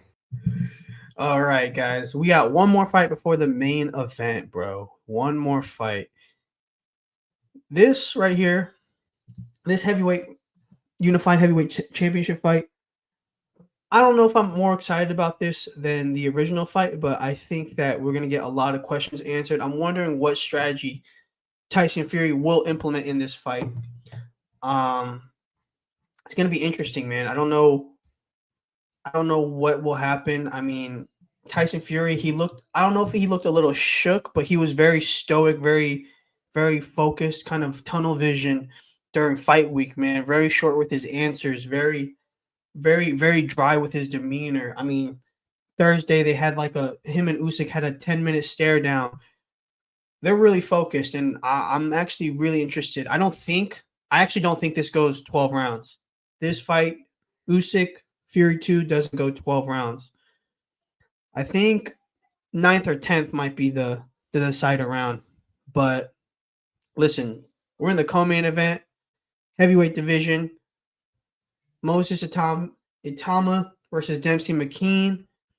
Itauma, a guy undefeated, man, a British guy who's rising up the ranks, number 10 in the WBA rankings, number 6 in WBO, number 14 in IBF, man, 10-0. I mean, 8 KOs, has a high finishing rate, but But listen, man, I would say this, and I would say this now. Demsey McKean, don't sleep on him. 22-1, man. 14 knockouts. A lot of those guys in Australia, bro, people don't really understand, like, because there's not real much press going down under in Australia. But those guys in Australia are some of the toughest boxers that you'll ever watch. Like, they just keep on going. I mean, you see it with Tim Zhu, you see it with Nikita Zhu. Those guys down there just have really good punch resistance for some reason. So it'll be interesting to see how Moses Itauma, kind of withstands that. But it'll be interesting, man. It'll be interesting.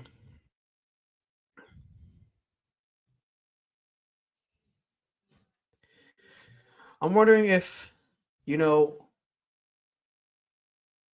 Johnny Fisher did not deserve to win that fight. No, I don't think so either. We talked about it earlier. I think what happened was, Fisher, I think, won the first 4 rounds. But then the 5th round, I think, was the one where he got knocked down, got hurt. And you saw kind of Dave Allen take over that fight. You just saw in his demeanor that he was constantly loading up on shots, kind of like fighting with a sense of urgency. Whereas, you saw Fisher kind of pawing, trying to create some space, really trying to really trying to, kind of survive, make sure he's not getting shot again or, shot flushed. But man, I kind of knew that because it was going the distance and it wasn't like a clear one-sided fight for the judges, that more than likely that Fisher was going to get the decision. Don't agree with it. And I definitely think his stock is lower with this win than if he lost it. So, yeah, I don't know what to think about that fight. That fight, definitely disappointing, but man, it's boxing. But we're about to get into the co-main event. Moses Itauma, Demsey McKean, heavyweight division, heavyweight clash. Interesting part about this, they're both southpaws, both 6'6", and both have about a 78 reach. So it's a very identical physical attributes. Itauma is definitely the more athletic boxer, definitely the harder puncher. We'll definitely see what goes on, what happens. But, man, I'm just ready for the main event. Like, Usyk and Fury, this might be – I think that fight can really change the landscape of the heavyweight division in terms of, like, we might see, like, there's a chance we might see an end of an era. But we'll have to see. I'm just hoping it's not a fucking dud. I'm hoping it's not a fucking boring-ass fight.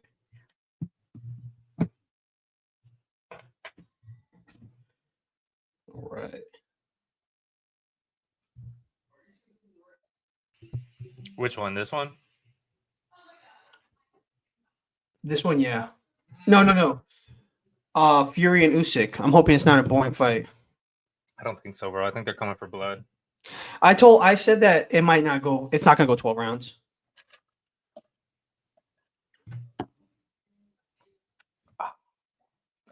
All right, let's see what we got. This is Moses Itauma versus Demsey McKean, heavyweights. Damn, 10-0 versus 22-1. Yeah. And I was saying, because Itauma's like ranked in like most of the sanctioning bodies, but like those boxers out of Australia are so tough, have like such good punch resistance. So it'll be interesting. It'll be an interesting thing.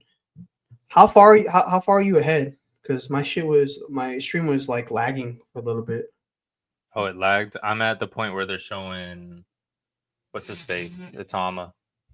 Okay, I am too.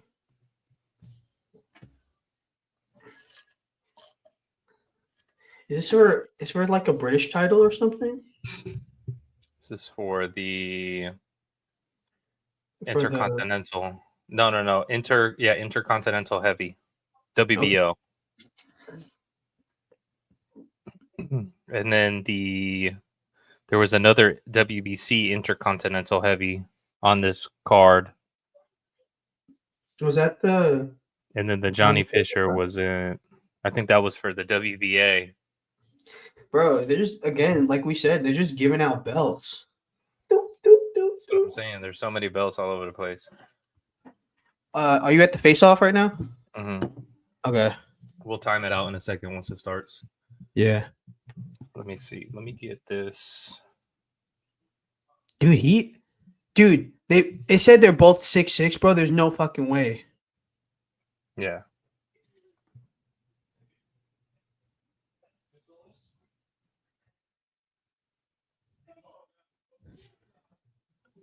All right, the fight has started. I'm at 255. Oh, are you? Yeah. 250, 49, 48, 47. Damn. I 42. literally just pressed the 10-second forward and I went exactly. I'm at 41, 40, Yeah, me too. Me too. 39. Dude, Perfect. there's no way, bro, that they were both at 6'6", bro. This man's a giant compared to Itauma. Yeah, exactly. There is no way.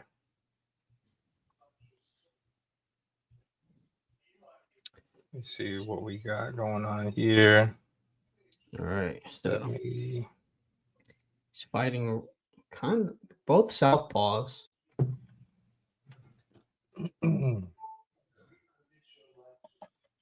Let's see.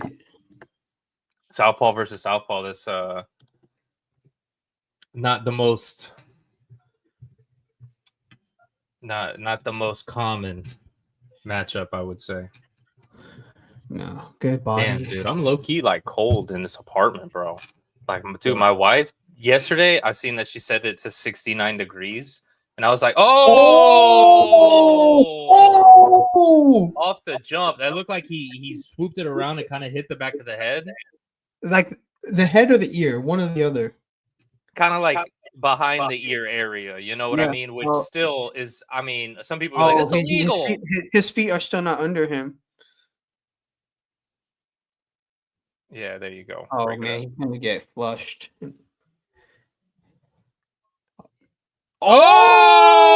Oh, that might be it, bro. That might be it. Oh, That's it. That's it. no, that's it. They're saying. His corner called it. Oh my god! Holy piss! Moses Itauma. Oh my gosh, A star is born. bro, nasty. Are you the me one? Wow, Dude. where's Lady Gaga? Bro, that is wild. That was wild.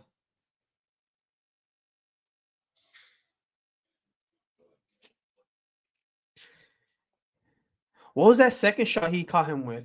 Was it a straight left? Yeah. Yeah, it Dang was. it. Dude, that thing came out so fast. That was crazy. He said, "Dish." Murked him. That was good. Yeah, dang. Now it's time for the concert, I guess.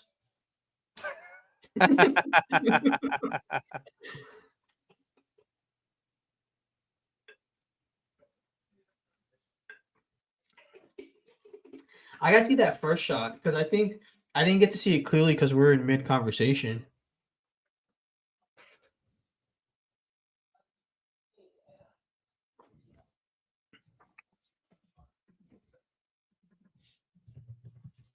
Yeah, let's see the replay, bro. They're showing everything but the replay. Bro, I know. Like, dang, man. I know you're celebrating. He's with Ben Davidson. Is he? Oh, yeah. Boom. See, that one kind of hit behind the head a little bit. Yeah.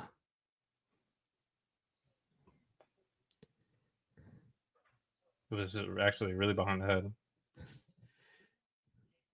Oh, my gosh. Yeah, actually, that's That's where I was kind of like, all right, we'll see. But then that second shot, I think, was right on the chin. no, that second shot was money. That was a money shot right there. Boom. You know what's crazy?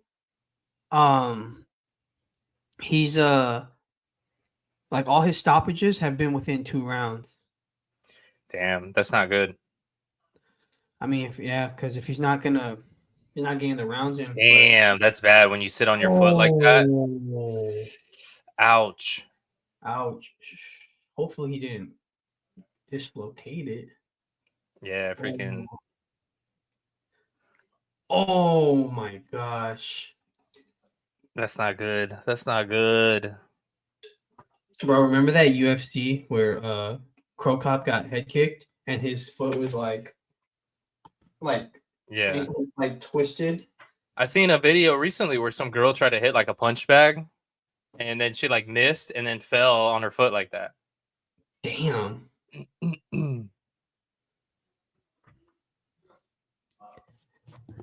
Dude, I can't believe that was a dang. We had not there wasn't much to talk about with this fight. Yeah, there wasn't shit to talk about. It ended as soon as it started. I'm looking at your story. Would you go to the gym earlier? Last night, like late last night. Oh. Looking soft. Just a little bit. I'm actually trying to cut right now. Oh, you taking Anavar? A little bit, little Anvar, a little D-ball.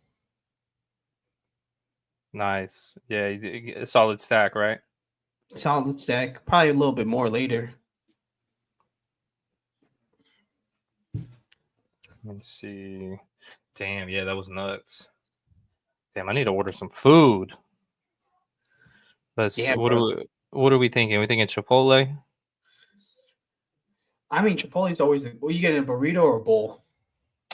Sometimes I get a bowl with a tortilla on the side because then you get more, and then you could Yeah. put like you don't have to have like a baby as a bowl. You can kind of have more or a burrito where it's like barely hanging on. You could have it. You could take like half of the bowl, 60% of the bowl, throw it in the burrito, roll it yourself. I would do a bowl with a tortilla then. Get hot sauce with it, or get the hot sauce with it. Bro, I don't know. They changed the recipe on it. Did they?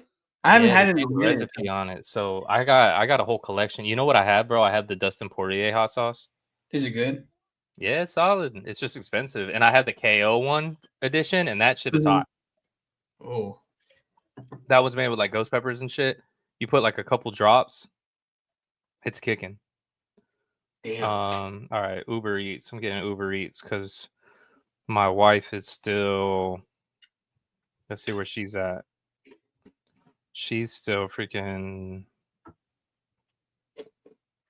Damn. She is. Let's see how far away she is. She's an hour and 20 minutes away. There's no way. Damn.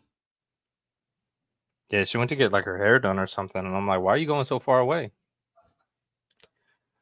That's But yeah, crazy. I guess now it's gonna be time for the concert or whatever's going on because it's 5:00. This fight's probably not gonna be till 6.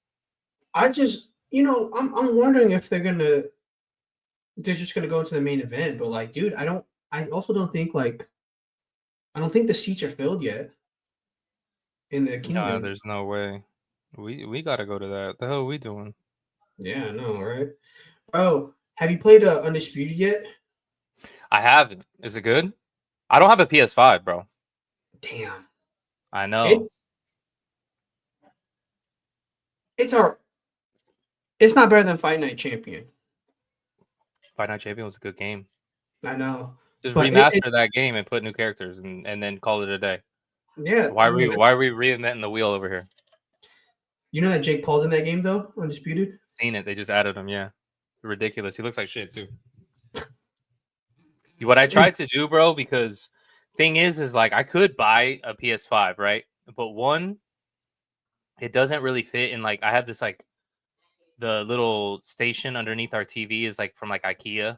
So it has the cubby, it's like the cubby holes, you know what I mean? And my wife has it like aesthetically pleasing. Like we used to have a different one, and she was like, nope, we got to change it because it's like when you have a Puerto Rican woman living in your house, it's like you just do whatever she says.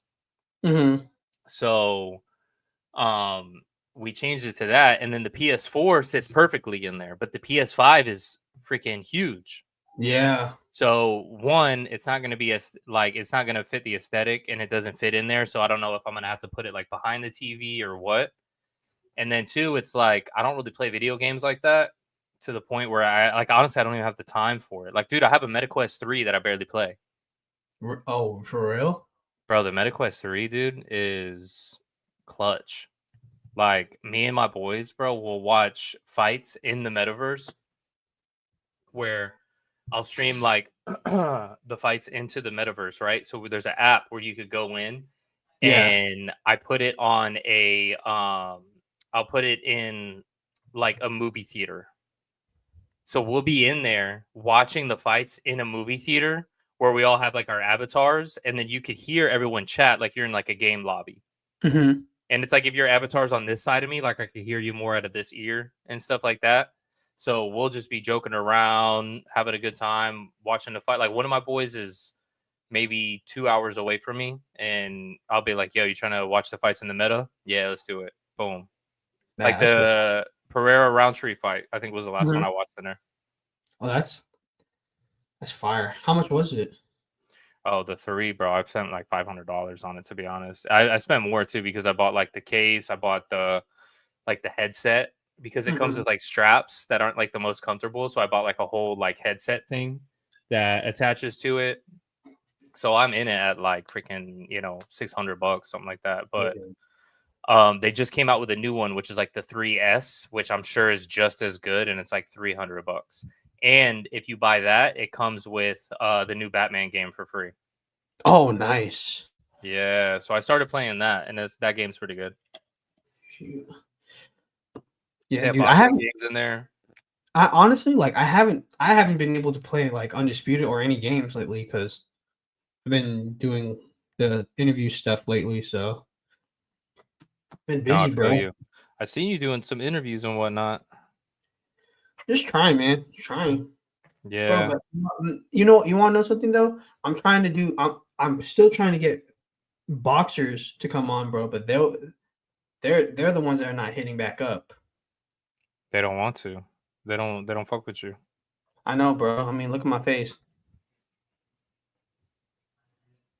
I'm not. It's not. It's not chiseled enough. I know, bro. You need to do your mewing and your face tape or your mouth And tape at night. You need to yeah. do your looks maxing. Mm-hmm. And my Yeah, Anvar too. I need the Anvar to be good. All yeah. right. Inavar will cut you up big time. All right, let's see. Minus And 145 bro, you for. saw. Okay, so let's talk about this. Tyson Fury came in like at like 281. Yeah, heavy, heavy, heavy. One of the heaviest he's ever came. But Oh, Usyk also came heavier too, though. I'll say that Usyk, dude. no, but I wonder if it's because he wants some extra weight on that uppercut. Like his most success in that first fight was the uppercut. Yeah, I'm wondering. Here's my thing. I'm wondering if he's gonna utilize his size more in this fight because Because he didn't the really first before, but it's hard against a no, guy like Usyk who's always bouncing around. yeah, but even like he wasn't like his best attribute is like putting his all his weight on his opponents like on the rope and stuff like that to drain Mhm. them, man. And he was really trying to fight slick against a slick boxer, which is good. Like Tyson can do that, but I think he should use his physical attributes to his advantage. Yeah, I agree with you. I think he should, but it's tough with somebody like Usyk, man, because Usyk doesn't stand still. Yeah. What's crazy though is just like it was like rounds like 4 through 6, man. It looked like Fury was in a groove, like he was like winning the fight convincingly, and then like he like took his foot off the gas, bro, Yeah. and he let Usyk get a second wind, and I think that's what kind of Well, I changed the think fight. part of it, I wonder if because he was catching Usyk in that uppercut, they're showing the highlights Mhm. now. He was Yeah, catching him with that uppercut, and it looked like he was going to stop Usyk. But then I wonder if it was more of Usyk just adjusting to it, because yeah, Usyk's the guy that can adjust mid-fight, where other guys almost need to like go back, watch the tape, adjust in the rematch. Usyk's just that smart. yeah. And that's the thing too. That's Usyk. Usyk is like he starts strong, but then he also makes like really good reads like middle of the round. Whereas like a lot of people they make their reads at the beginning of the fight. He's able to just adjust like as the fight goes on, which is crazy to me. That's But what I'm it's saying. just it's just crazy to think like the movement that Usyk has at heavyweight, bro. Because like no one can ever like I've never seen a heavyweight be able to move that agile, be able to feint that much, be able to parry that well. It's He works crazy. well with that front hand, the Mm-hmm. control. You got Eddie Hearn talking right now.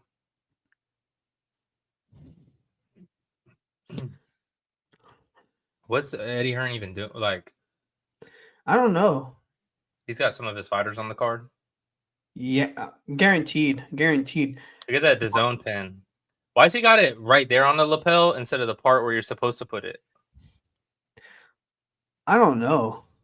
You know what I mean? Isn't that what that's for? That little nook right there in the top of the lapel. That's where you're Yeah, supposed to put the pin. But he has it lower on the lapel. yeah, I it's don't know. weird. You see that stuff with that the rumors going around with him and Sky Nicholson? He's smashing. I don't know. I just I Is he was seeing that smashing Sky? I was seeing that around Twitter. I was like, "There's no way." No way. I thought There's Eddie Hearn was married. That's what I thought too. I mean, bro, the internet will come up with it or whatever they want. You know what I mean? Yeah. Since 2022, it says they've been subject to romantic rumors. It says 6 days ago on TikTok, Sky Nicholson and Eddie Hearn affair. Hold on.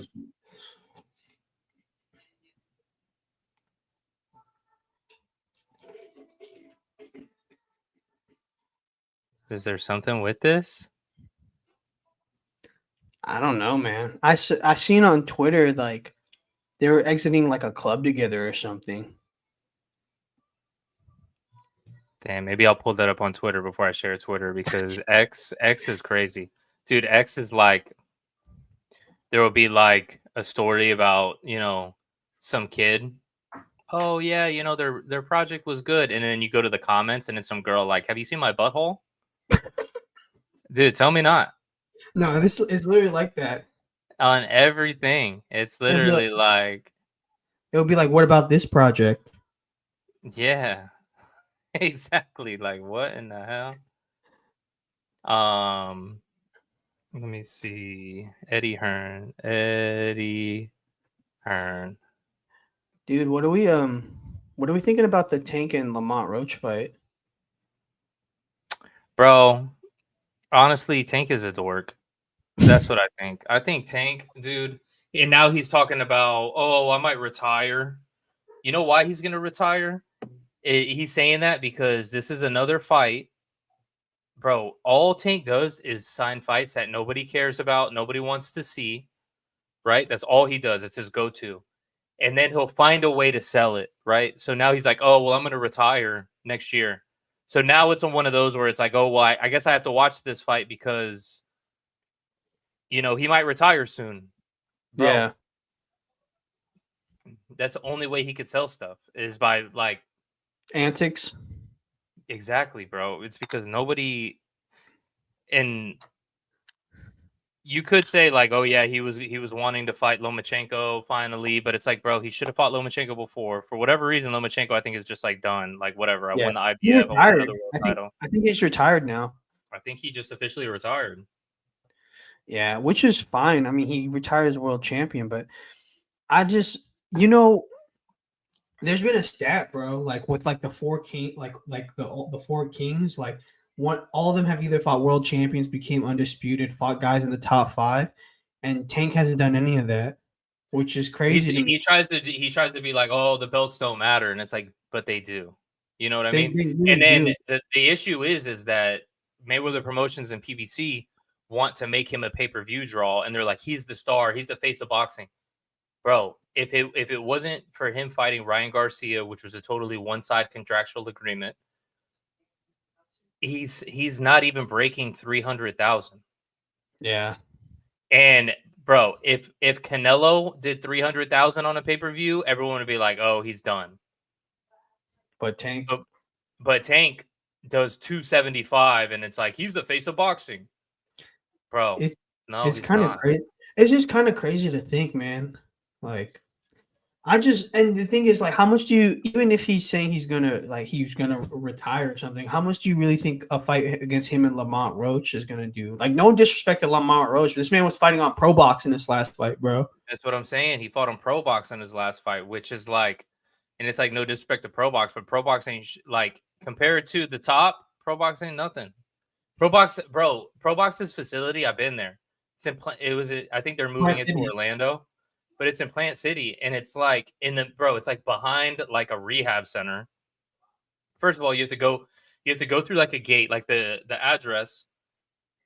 Excuse me, the address for this place. Let me go on Pro Box real quick, because actually I really like Pro Box. That's why I like Chris Algieri. I like Paulie Malignaggi. I like what they're doing. I like the fights. I like the Tuesday night. I like all of that. I like all of it. But Pro Box, if you're trying to compare them to like the top guys, Pro Box's facility it's got like literally one little thing of seats. It almost looks like a gym. It is a gym because it has one thing of seats. On the other side, there's bags and double end bag and all that kind of shit over in the side. They do the weigh-ins right over there in the corner. There's not even enough space. Like, there is enough space to put more seating if they want to make it like arena style, but they don't, because it's more of a facility where half of it is for fighters to train because half of it's a gym. You know what I'm saying? And then on top of that, like literally I was there with this one fighter where he was doing his weigh-in, and I went off to the side to the table and started like working and like doing my job. You know what I mean? Because and on hotspot, because I was like, bro, what are we doing here? Anyways, the facility is in the back, literally in the back behind some like rehab facility where you have to go through this gate, and it like shares an address. So when I get there, I walk in and they're like, what are you here for? Are you like checking in? I'm like, no, dude, I'm looking for Pro Box. And they're like, oh, you have to go through there. So it's like, I heard that they're moving their place to Orlando, which is good, better. Which is way better. It's dope. They should do that. Because Plant City, there ain't shit in Plant City. Yeah. Plant City's like a suburb. It's like the suburb of Tampa. Dude, you go to Plant City and it past 9 o'clock, it's literally like a dead zone. Plant City doesn't even have plants. It's Cap City. But no, literally, like, not like I said, not to shit on Pro Box. I like Pro Box, but it's you know, for them to have a big fight, they have to have it outside of their little facility that they have, like the Lamont Roach fight, which even then, which is in DC. It was in DC, or like DC Auditorium or something. You know what I mean? Yeah. Man. And then that's the Tank Eliminator fight. Come on now. It's just crazy to me that, like, how did you, like, there's just so I know, like, a lot, like, business is business and like it's hard to get big fights, but man, how did you end up with it? You end up with an opponent that's in a weight class that's lower than you, and like that's Tank's MO, bro. Tank's MO is either I fight guys coming from 130 and going up to 135, or I'll fight guys at 135, but I'll put a rehydration clause on them. Like, Tank should be cutting weight. He wants to have his cake and eat it too, literally, because then he'll blow up to look like the Cabbage Patch Kid, and then there's the memes. He wants to be a 135-pound fighter and weigh in at 135 and not cut weight to 130. But then the guys at 135, he wants to keep them around 140, 145. Yeah. He wants to dehydrate them, right? And now even I've seen recently he's saying, "Oh, I'll do a rematch with Ryan Garcia, but it has to be at 140, and then he could rehydrate up to 150." He goes, "I'm a 135er, bro," and it's like, bro, it's because you know that Ryan Garcia don't even want to weigh 140 no more. Like, Ryan Garcia's. He's looking at welterweight now. Exactly. So you're going to try to drain Ryan Garcia now back down to 140 and then do the same thing that you did before. But I guess the last fight was easy enough to the point where you think that you still fancy your chances. right? Yeah. So All right. It looks like the tail of the tape is coming. I don't know how far you are, but I'm at the tail of the tape right now. it just passed it. Okay. Hopefully there's not a concert. I think it's the tail of the tape. I think we're here. I'm still here, dog. Oh, Bro, this fight right here, I think I said it. I said honestly, like I wouldn't be surprised. oh, here we go. I wouldn't be surprised if Tyson, if he loses, he calls it. Tyson loses, he should retire. I think Actually, no, he shouldn't because he could still like with fight. Anthony with He could AJ. still fight Anthony Joshua and have a big fight. They could I have don't the champion of the loser championship and fucking fight each other. Damn, am I just a hater today or what? I mean, It kind of sounds like it, right? you're bro, honestly, hater of the year 2024 could be going to you. Hold on.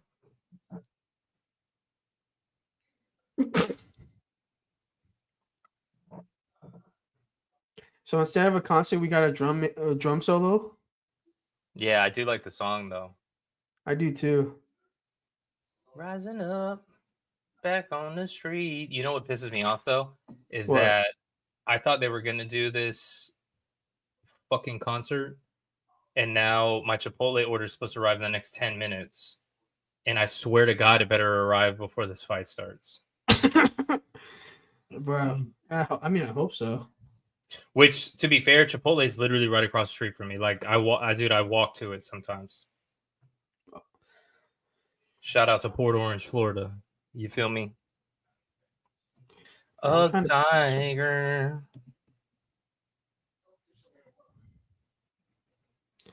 What do you think? How do you think a fight between AJ and Tyson Fury would go?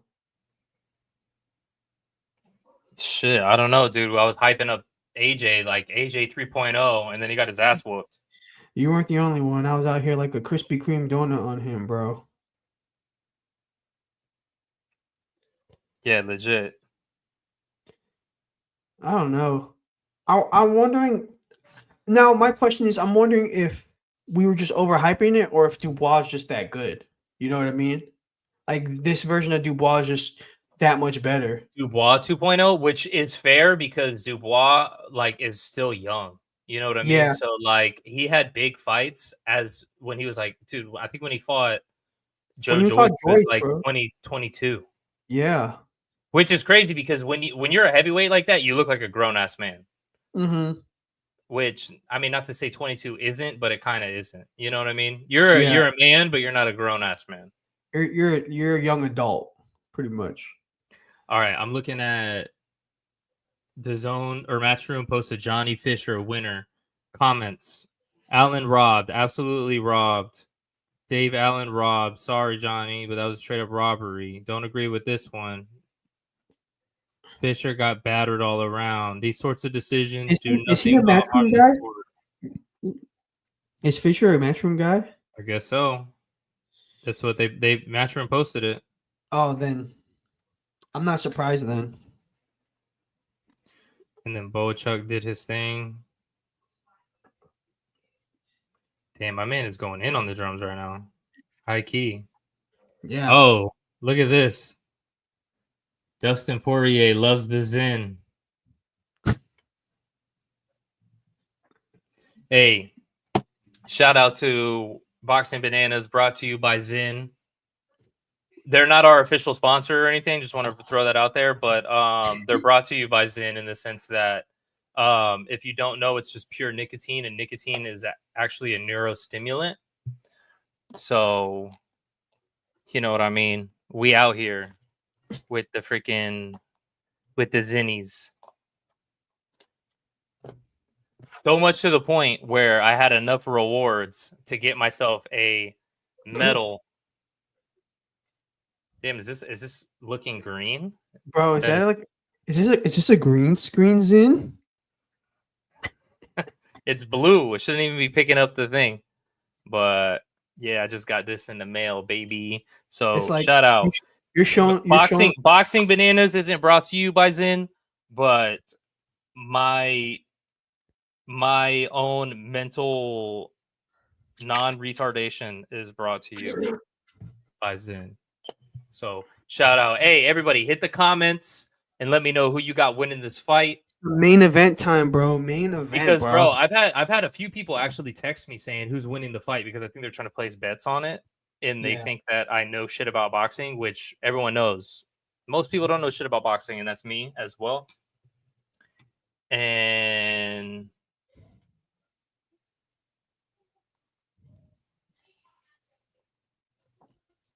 Bro, where are these palm trees coming from? Is that a screen? I think so. No, it's definitely a screen, bro, because they're in freaking Saudi, What bro. in the piss is going, bro? Saudi Arabia is on one. This is crazy. What are they? It's like the sphere inside. Yo, honestly, Knox. Hey, say what you want about Saudi, bro. They know how to promote a fight. They know how to make presentations, bro. That's what I like about them. It's always a showcase. Presentation is good, yeah. Which, to be honest with you, dude, I don't know if anybody gives a fuck. Yeah, which I think people just want to see the fight, bro. Here's some news. Breaking news right now, guys. My wife sent me this. Blake Lively sues It's End With Us Justin Baldoni for sexual harassment. what? Did you watch that movie? No, I didn't. Yeah. But I know who Blake Lively is. Yeah, good. Damn. So basically, you know what? All right. Let me ask you this. Do you care that this fight isn't for undisputed? Okay. Yes and no, because I just wanted to watch the rematch. It's one or the other, bro.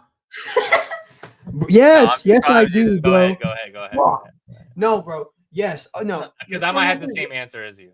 Short answer, yes, because this fight, the first fight was for undisputed, and it's still they're still the best in the division. They're still the two best fighters in the division, and there was no reason for them to strip it in the first place. No, because the only reason was because Hrgović was supposed to be the guy that didn't get a title shot, but then he got beat.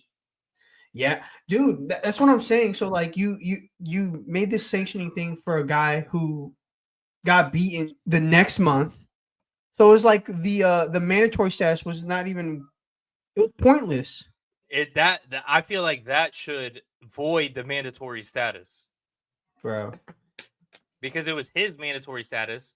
He got beat. I feel like Dubois should still be the interim IBF champion. Which, to be honest with you, they shouldn't even have a fucking interim title. I mean, I guess when it makes a little bit more sense when they're like, all right, well, there's unified titles and, they're fighting for this undisputed title, which has to do with other sanctioning bodies. So maybe we could kind of justify a interim title. But in this sense, it doesn't make sense, bro, because these guys are already fighting again. Like they're already, like the undisputed belt is already good, and then they already agreed to do a rematch. So like there's no holdup in this division. You know what I mean? Especially at the top. So I don't get it. These are the top. And then if you think, okay, well, then you go, well, I mean, who would win Usyk versus Dubois? Well, guess what? The fight already fucking happened. Yeah. And he knocked him out. Yeah, and I guess there's the controversy that they try to make about the body shot with a nut blow, but like, dude, it was an uppercut. It's going like this. You have to go from down here on the glove, not from up here. This part of the glove was underneath the belt line. Michael Buffer. Dude, did you see who's the WBA mandatory now? No, but hold your thought. I got to get my Chipotle. All right, Michael Buffer is here, the master of ceremonies, the legendary Michael Buffer, and we are about to get ready for Oleksandr Usyk versus Tyson Fury 2 unified heavyweight championship bout. WBC, WBO, WBA, Ring Magazine, heavyweight titles. Fortunately, not the IBF because Daniel Dubois holds that title. It is what it is. At least we're getting this rematch. I'm ready for it. Tyson Fury's coming out to Christmas music. Okay, he's coming out as Santa Claus. He is Santa Claus today. A bald Santa Claus. But it's going to be interesting. 281. Tyson Fury comes in at 281. Significantly heavier than the first fight. We're wondering if he's going to be, that's for power purposes, for strength, because we know that in the first fight, he was landing a lot of uppercuts. That was probably his best punch of the fight. I think he got heavier so that way he could impose his physical will, use his body weight to kind of drain Oleksandr Usyk's energy when he's on the rope, kind of lean on him and kind of drain it, because we know Oleksandr Usyk can go into second, third gear as the fight goes on. And he's still a fresh fighter, a one that can make real good adjustments. And Oleksandr Usyk, he also came in a little heavier. I don't know what that is for, maybe to sit on some punches, but that's why I'm saying this might not go 12 rounds. I definitely think that this fight right here has the potential to be a banger. I don't know if it's going to be as good as the first fight, but I could be proven wrong. I mean, Deontay Wilder versus Tyson Fury 3 definitely proved me wrong when it was a fight that really nobody asked for at the time. You know what I mean? That was a fight nobody asked for, but Deontay had the arbitration, legal battle and stuff like that. And that became an instant classic. So I'm wondering. But Tyson looks focused, man. Tyson looks focused. Has his whole team. That's a lot of people. I'm not gonna lie. That's a lot of people walking with him, but he looks focused. He's a bit tense, but we'll see. He has a beard in this fight. I think he didn't have a beard in the Usyk fight, in the first Usyk fight. It doesn't really mean much. It's something I'm pointing out. That Ring Magazine belt, I think that Ring Magazine belt looks like a lot fresher, a lot newer. It looks nice. Just subtle changes. I think it resembles the old school Ring Magazine belt. Looks nice.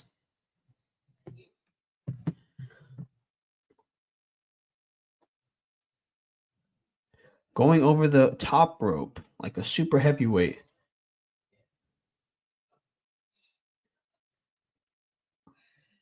Let's see what he's going to do. Let's see what it's going to do.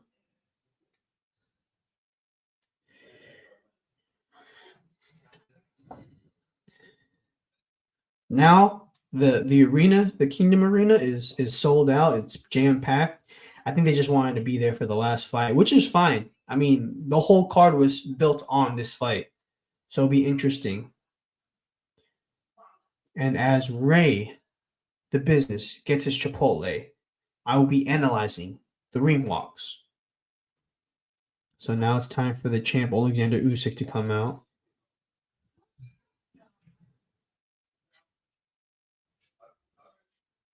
Low-key, that jacket that Michael Buffer has is pretty hard. I don't know why. He's always been someone who has good fashion. All right, here comes Oleksandr Usyk. Let's see.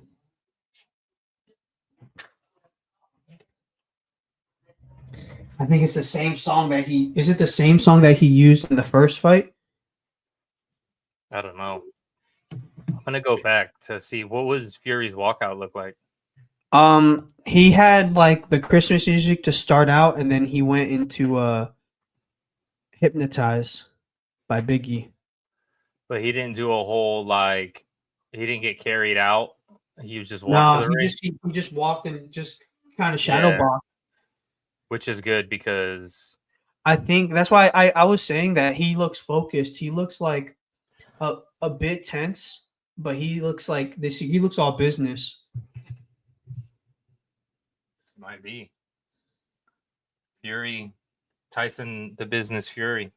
Tyson the Business Fury. Oleksandr the Split Decision Usyk. Yo, you made that? You just rolled that? I just rolled this, but bro, you know what they do at Chipotle, bro? Is if you order online or like mobile order, if you order Uber Eats, they skimp your bowl. I know. You seen people started every time they order, they put the camera on them. That's what I heard. Dude.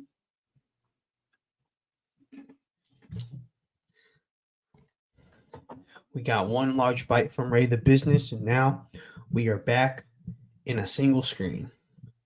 Ready for this fight. Oleksandr Usyk also looks focused. I'm actually really excited for this fight. This fight is about to be crazy.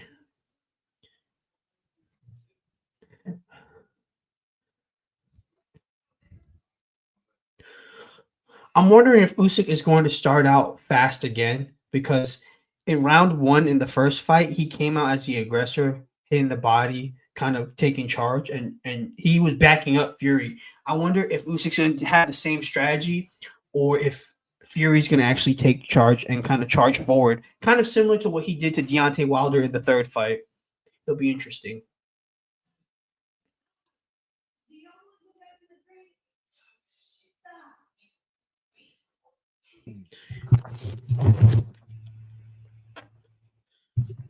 All right, I'm back. I'm back, baby. All right, just in time. The Saudi Arabia anthem. Yo, I put this in there. Hot. Yo, you're gonna be sweating during the fight. Dude, I put one little line of it in there, and I'm already like off of like the first bite, dude. I'm telling you, the KO edition ain't a joke. I might get. How much did you pay for it though? Bro, it's like freaking quite a bit.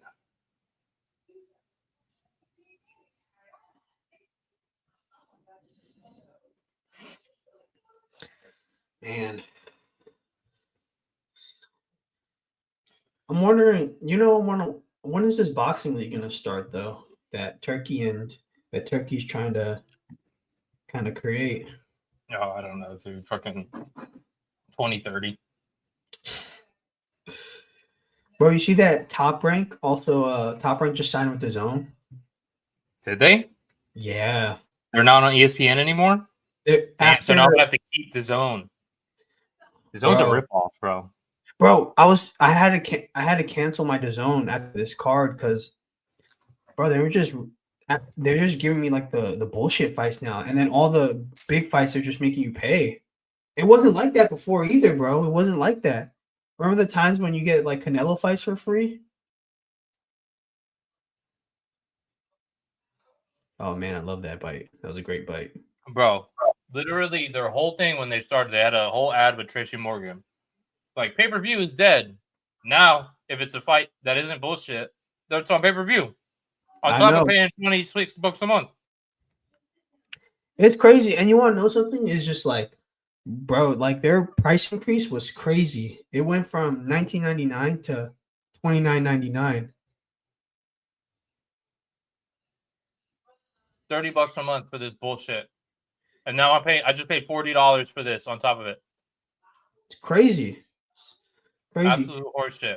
My boy Octagon Fanatic said, I think usual, but then he said Usyk knocks Fury out in the 8th. Octagon, bro. If you're correct, you'll be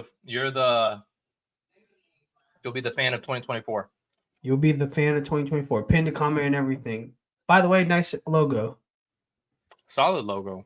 You know what I'm saying? Prices are ridiculous. Thank you, bro. It's bro. Insane, bro. It's insane. Actual. Because what are you getting to watch? You're getting to watch what? Kid Austin fight, bro? I don't want to watch Bro, I'd rather watch Misfits, which that is on it. It's on the Zone. Yeah. You get the YouTube championship, which low key I'll watch Salt Poppy. I do too, but bro, you know what's crazy is that I think it was earlier this year or last year, bro. Misfit had like a $60 pay-per-view when KSI fought Tommy Fury. Stupid. And I'm like, bro, what is the point? You're already on the Zone. I'm already paying this money. Yeah. That's what I'm saying. So it's like now I gotta get this subscription back because if every single boxing organization's on the zone, bro, like I can't. We'll have to. But then, I mean, then it'll be worth it if all the fights are on the zone. Okay. Yeah. Then I'll pay for it. And then if they're going to make the pay-per-views only $20, sure. Yeah. You know what I mean? But I think they're only gonna make the Riyadh season $20. Riyadh season is going to be the only shit that's available. And the thing is I would like to see Riyadh season at least once every other month, almost like a UFC type model. Yeah. Not every month, but if they do once every other month, because here's the only two other people that could kind of compete out of Riyadh season right now is Tank and Canelo. Tank is like maybe, you know what I mean? Canelo, the only one. Because Tank right now just showed by fighting Roach Jr. is that like he doesn't really have opponents. Well, here's the thing too, and they had to push that fight back. You know what I mean? Because that was supposed to happen in December, and there's different reasons why, like they're saying it got postponed. But I honestly think it got postponed because there was low ticket sales. Did they even start the ticket sales? I don't know, but I just think projections were probably bad. They probably have projections on it.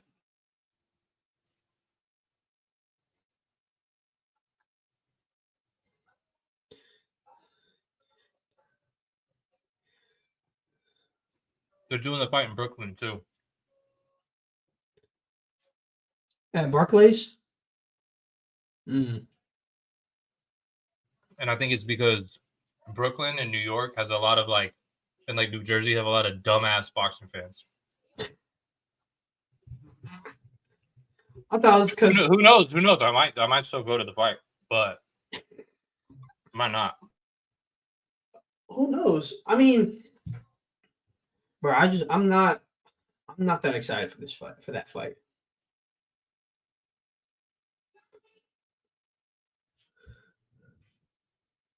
How could you be?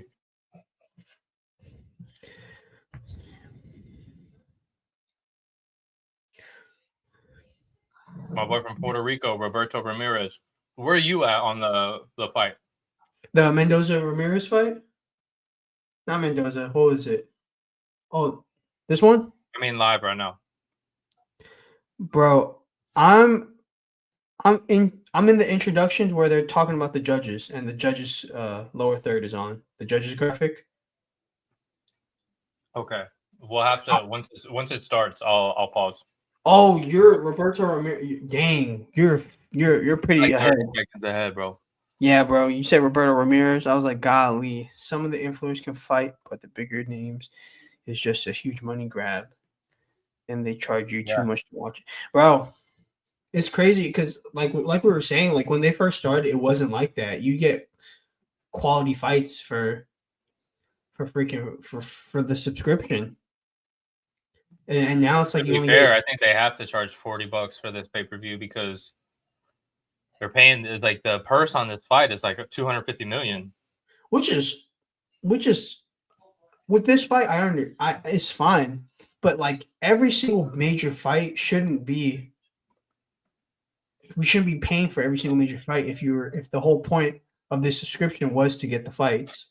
Bro, and the thing is that they're paying Usyk like what, 120 million, and you're telling me you can't pay Canelo like 150 at least? Because he was saying for 200, counter him at 150. I bet he'll take it against Benavidez.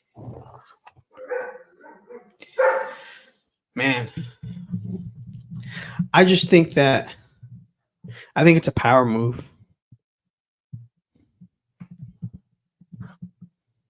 For who, Canelo? Mm-hmm.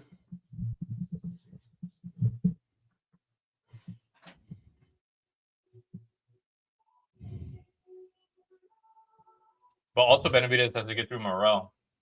That's a tough fight.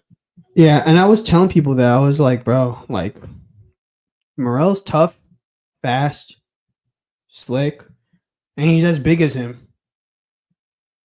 That's the biggest thing. He's as big as him. But the way that that build-up's happening, like how like you saw them in you saw Morrell or Benavidez push Morrell. Morrell threw his own belt. Yeah. To be fair, it's a bullshit belt anyways. which don't even be started on the WBA. They were supposed to get rid of like WBA. Not only BoxRec should drop them, but they should be stripped of their world title because being a world title organization, because they were already threatened and told that they had to unify their regular title or whatever, and they weren't supposed to make any more of their regular titles. And then to be able to get Berlanga as the mandatory instead of Morel, they had to give Morel something. And I was wondering what it was. And then, of course, it was a regular title at 175. So they basically just paid him off with a world title. All of them are so bad, or all of them are so corrupt, but like the WBA's is like almost corrupt to like a nonsensical level. You know what I mean? It's insane, bro. Because like at least the WBC, it's like, yeah, they're trying to protect the A side, you know. But I mean, they still tried the same bullshit scam with the franchise and the champion. With the franchise, but they're even worse with it. All right, so they just touched gloves. All right, I'm at 253. Okay. I'll count it down when. Actually, let me go a little bit further because 253 is like right when the clock went on. Hold on. All right, I'll let you know. Damn, they're already starting right away. Usyk's jacked. Usyk is jacked, low key. All right, I'm at 236, 235, 234. I'm gonna pause that at 52, 51, 50, 49, 48, 47, 46, 45, 44, 43, 42. Just let me know. You're behind. 37, 36, 35, 34, 30, 25. Wait, I'm at 216. So tell me when you're at 216. 18. Oh, shit. 203. I'm at 203 now. Jesus. 2 minutes. 59, 58, 57. I'm at 251. All right. We're good? Yeah, we're good. Okay. So it looks like Tyson Fury's standing his ground a little bit more, which is good because like in the last fight, he was like constantly like moving around the ring. That was nice.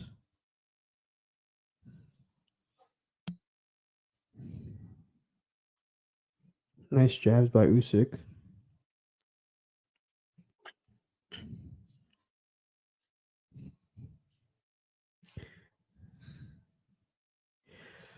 Usyk looks big. He does. He looks big, but he did come in heavier, but I'm wondering if that's because he wants to sit down on his punches a little bit more though.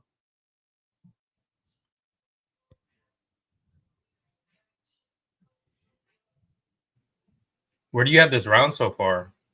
I mean, Right it looks now, even. I think I'm leaning Usyk. It's pretty even right now, but Usyk has landed a couple more clearer shots, and he's had a little better sequences. Fury's trying to hold his ground too. Yeah. Fury looks fucking huge, fat as fuck, and also that belt is super high. You know, which I don't like. It basically covers half of his body. Yeah. That's kind of bullshit. To be honest, if I was the ref, I would be like, "Nah, you need to bring that down in the back room." All right, that clinch. This is in the clinches where I think Fury should be able to capitalize on, like kind of leaning his weight on Usyk, kind of take the legs out. You know what I mean? Because that's the biggest thing. Usyk's like leg conditioning is like on another level. Because I've tried to like when I try to spar, bro, I try to like move around. After like 3 minutes, I'm like, bro, I can't. I'm like, my legs are in quicksand. Yeah, but that's because you suck. Well, well, who'd you get that round to? I would say Usyk. A slight Usyk round. Yeah. But again, I think it was a filling out round. They did get off to a hot start in terms of activity, but it was still like filling out. Like no one really was like letting anything go.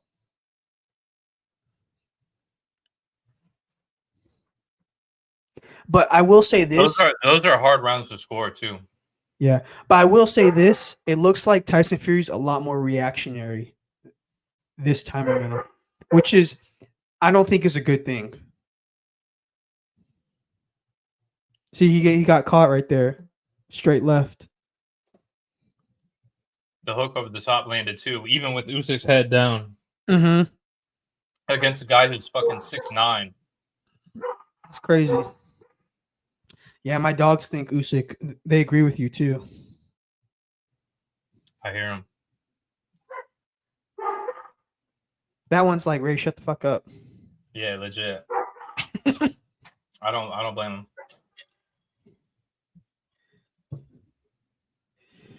I love how Usyk, to the body. Yeah, that was nice. Usyk's just Usyk just always is giving like Fury different looks, and Fury right now, Fury's trying to like take away the lead hand, but the thing is, it's just the movement. Usyk's movement is just constantly giving. It's hard to take the lead hand Ooh, away. that was a nice right by Fury. That was.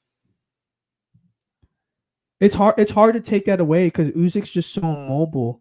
And his hips too. His hips, he's just able to kind of just constantly stay at center. Oh, Anthony Joshua has it. Anthony Joshua gave it to Fury. Who gives a fuck what Anthony Joshua thinks? Also, Joshua is probably pissed because he lost 24 freaking rounds to Usyk. You saw Fury try to throw an uppercut from a little too far. He threw it like half-heartedly. Yeah. Oh, he got caught. I mean, bad footing, but he got caught there. Yeah, with the body. Oh, But you're right, it was bad footing. But like I said, like he's also biting. He's biting on a lot of the feints where in the first fight he wasn't really doing that. Mm-hmm. I don't know if it's because he's overthinking or not.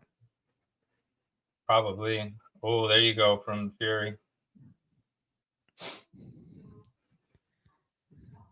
Nice jabs. Triple jabs from Fury. One to the body.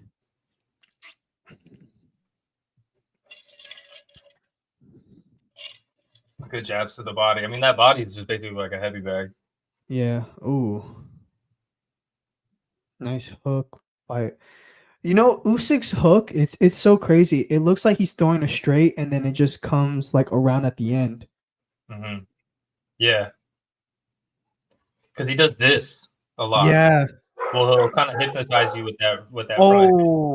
Oh, nice. That might have just won him the round. I would say that was close, but I'd go 1-1. You give that one to Fury? I would give that one to Fury.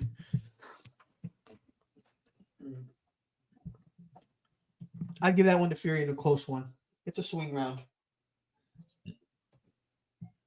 My first swing round of the night, by the way.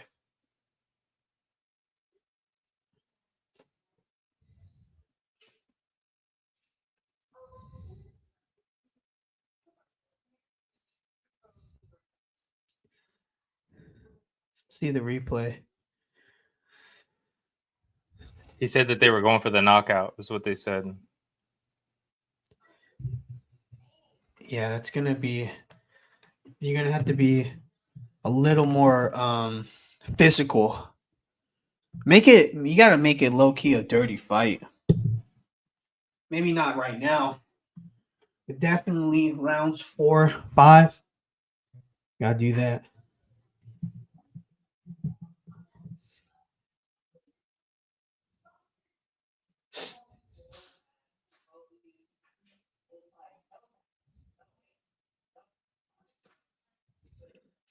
Usyk going to the body right away to start out.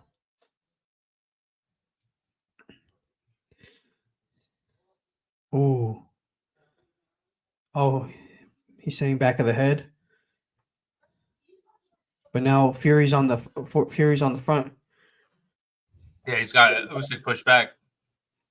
which is good. I mean, that's what he needs to do. He's the bigger man.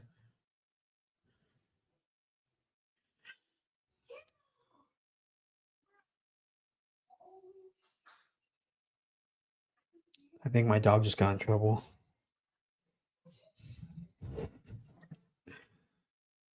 Oh, that was a nice counter by Usyk. Mm-hmm.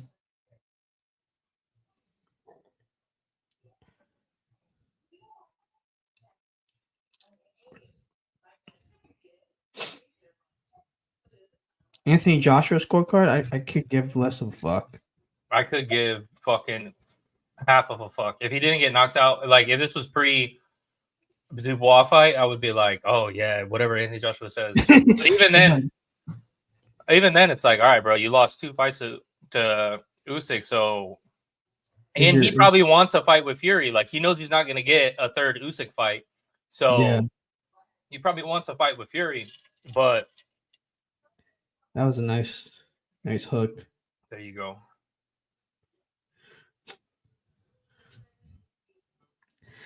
I like that Usyk instantly took control of the ring after getting backed up.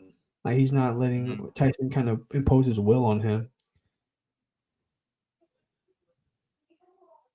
Usyk is like, bro, it's crazy. You saw the stats with him and Ali? No.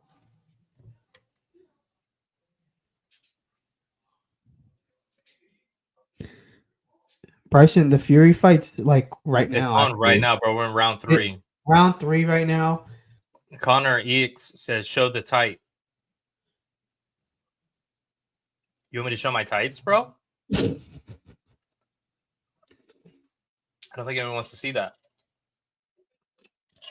We might get demonetized. Oh. Usyk's putting a lot of good shots into the body, even though Fury has a lot there. Yeah.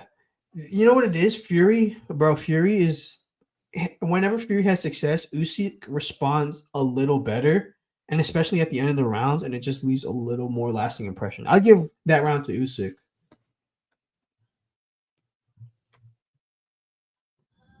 I gave it a Fury. Yeah, that one, Fury? Yeah, which is fine. We can't agree all the time. Nah. Gotta have some differentiating scorecards. Put a star on mine. It's a swing round. No, too late. You should have said it to begin with. You can't change your opinion after that. Okay. All right, I've eaten about 3/4 to 4/5 of my burrito. I'll take a break on it. Just to be engaged with the fans, baby. Hey, everyone in the live, let me know who you think, who you got in this fight. Do you have a scorecard so far? What's your life? Patrick, the fight is on right now, brother. They're going right to the now. fourth round. Round 4 is about to start. Get it on right now. I'll show you right now. We have our unofficial scorecards right here. Ooh. Really interesting. Really interesting. Octagon says Fury looks good. Oh, nice. Nice by Fury. Any knockouts? Yes. The co-main event. Like, what was it? Like a minute? A minute in. Was it Moses Itauma? He was saying any knockdowns. Not yet. Oh, knockdowns. No. Not yet. No. Not yet. They're just kind of warming up. There's a little bit of feel rounds. Usyk's been putting a lot of body into the center of the chest, which that's a hard spot to get hit. That solar plex, you get you know what I mean? It kind of takes away the breath of you. If you could time it in between the breaths. Fury's definitely headhunting right now, though. No, for sure. He's tried to throw some body shots, but it's hard for him because when you have a guy that's bouncing around out of range, even as long as you are, you still kind of have to overreach to throw the body shot. And he tried to do that. And when he tried to do that, Usyk countered with a straight left in round 2, I think. Fury switched up nice southpaw. straight left. That's not a good idea to switch southpaw, brother. What are you, Ngannou? Oh. Damn, Usyk with another. Bro, Dang. Fury should know better than to switch southpaw. This is what we were talking about earlier about how when I was saying like boxing coaches would be like, don't ever switch stances because your defense is not as good. And it's like, yeah, if you don't train it, yes. Yeah. And that's an example of it. Like, when do you see Fury fighting southpaw? And then boom, he gets hit with the left hand. Same thing with Ngannou when he got hit by Joshua. Yeah. Switch southpaw, got hit with the straight right. Got murked, and that was all she wrote. Like after that, he couldn't really. That was a nice shot from Fury. It was like a He just went to the body on that one. He landed a body shot. Oh, that was a good frame.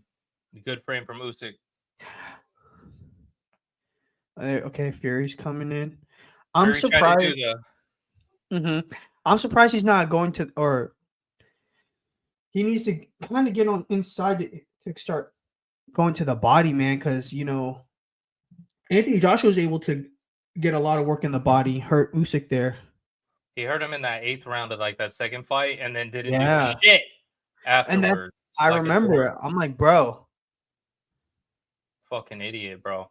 Dude, guy fires his trainer, gets a new trainer, and goes in with the same exact game plan. And dummy. I don't know. Fury started catching on. How do you give that round? That's a Fury round. To me, that's a Fury round. Fury round towards the end.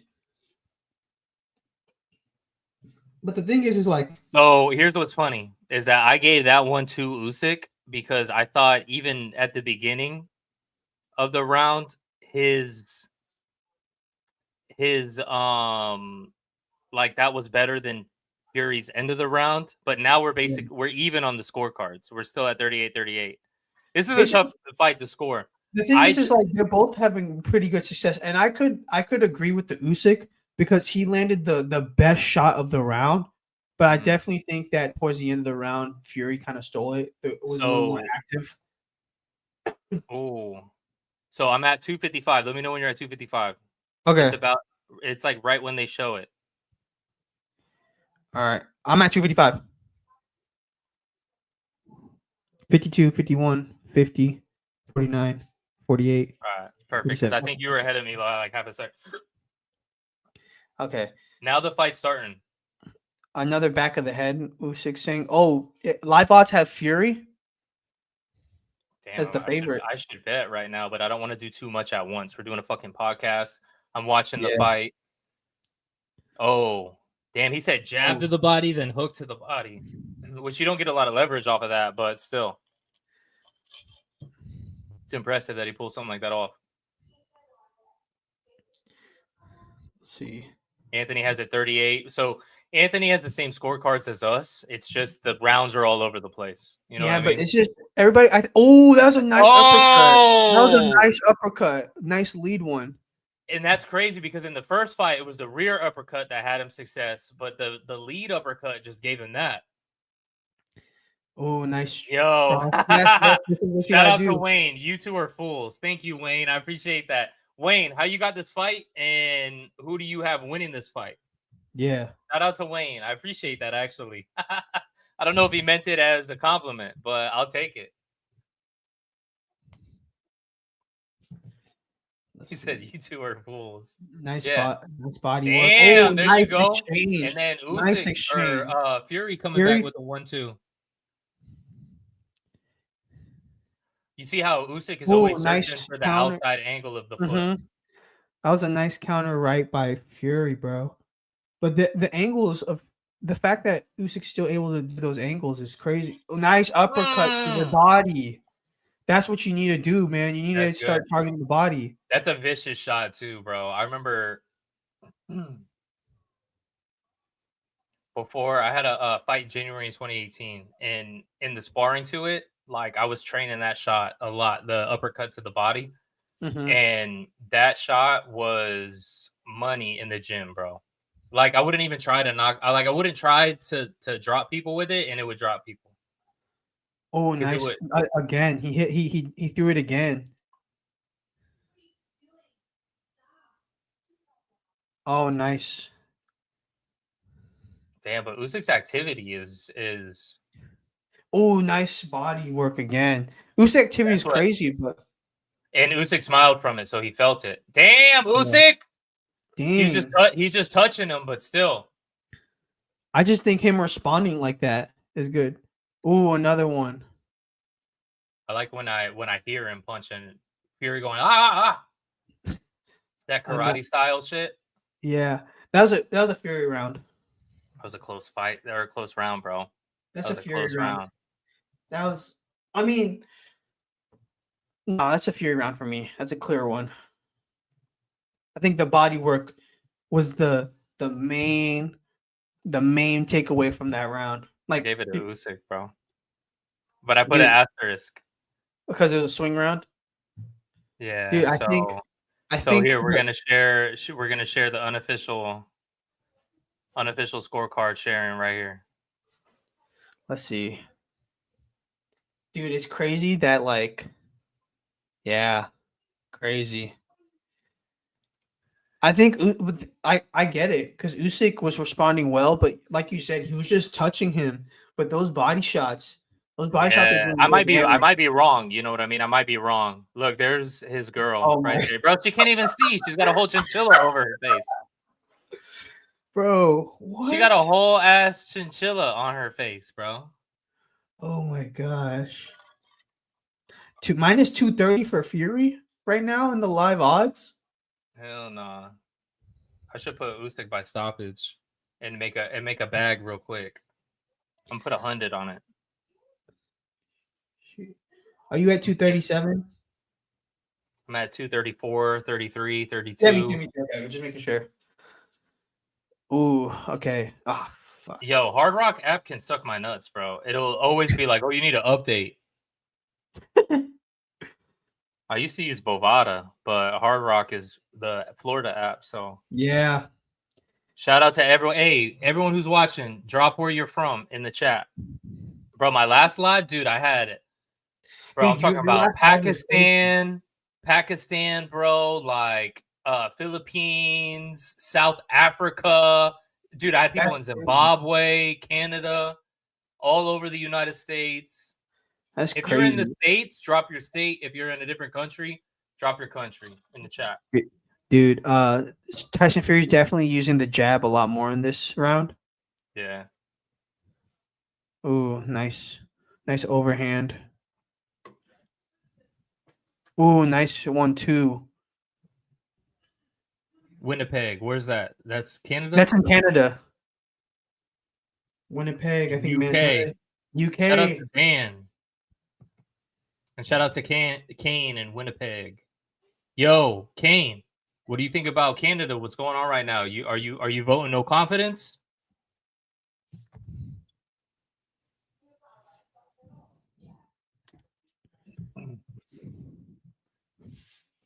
Over in Canada right now, they're trying to recall Trudeau. Oh, really? Yeah, I saw Jagmeet finally said, bro, I be paying attention to Canadian politics for no reason. He Just said, because yeah. it's like it's a shit show. Yeah. Kane, you voting Polyev or what? That's wild. Bro, I was trying to convince my girl, like, yo, let's go move to Canada real quick, bro. Bro, you don't want to move there. Everything's way more expensive. That's what I heard, and I wanted to go to Vancouver, and It's that's the cold most as shit. expensive. It's the most expensive, bro. I have a he said no. Who else is on the ticket? Who else is on the ticket? Oh, he hurt Fury. I have a guy that's like a potential customer out in Vancouver, and Oh, I can't I'm even not gonna sell go him behind. shit Oh, because it's because expensive. it's his overhead's too much out there. Dang. Damn, I give that round to Usyk. Kane Yeah. said, "I don't know." Kane's he's gonna sit that vote out, but at least he's voting no confidence. Well, I mean, you don't vote on it, right? The parliament votes on it. Who you give that round to? That's Usyk. That's the Usyk round. Clear. That one's a clear Usyk round. Hurt him a couple times. Caught him a lot. Caught him flush. I think he caught him flush a couple times. Hurt him. was more active. That was just a clear round for him. No, for sure. See, All right, like, guys, we're halfway through the fight officially. let's see our scorecards through 6. You have it 57, tied 57-57. 58, 58, 56. 56. Okay. Yeah, For Usyk, but I could be wrong. I could be wrong. I have a swing round in there. Like it could be 57, 57. You know what I mean? What's your time at? 55, 54. Okay, 53. I'm at 49, 48, 47, 46. Damn. 45. You're a little bit in front of me. What the fuck? I don't know what happened, honestly. 40, 39. Nice straight. I'll sync it back up after this round. Yeah, that's fine. All right, let's see. I think it's the loading. The loading will like jump around. That's the issue with. You know what I'm noticing through 7? Unlike the last fight, Usyk was very Usyk got tired towards that first half of the fight, whereas right now he's still in the same rhythm that he was in round 1. Yeah. Well, also I felt like by this point he was getting starched with rear uppercuts to the face. You know what I mean? So I think that slowed him down quite a bit. And then he got that second win, like you were talking about. Mm-hmm. Dude, it's just the thing is too is like Fury's like real stationary, but man, he's not. Again, like he's just not using his size to his advantage, bro. David Cole said, "What's your scorecard so far?" David Cole, what's your scorecard at? Are you scoring it? This is our scorecards at the moment.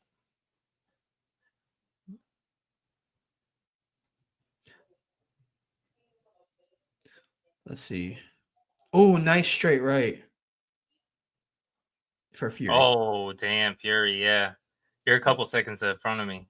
Yeah, we'll sync it back in round 8. I'll jump it forward. I just don't want to jump it too far because I have to jump it 10 seconds ahead. Yeah, and you don't need to do that. Joshua has it 57-57, so he has it the same as you. Which who gives a fuck? Why is Anthony Joshua the unofficial scorekeeper?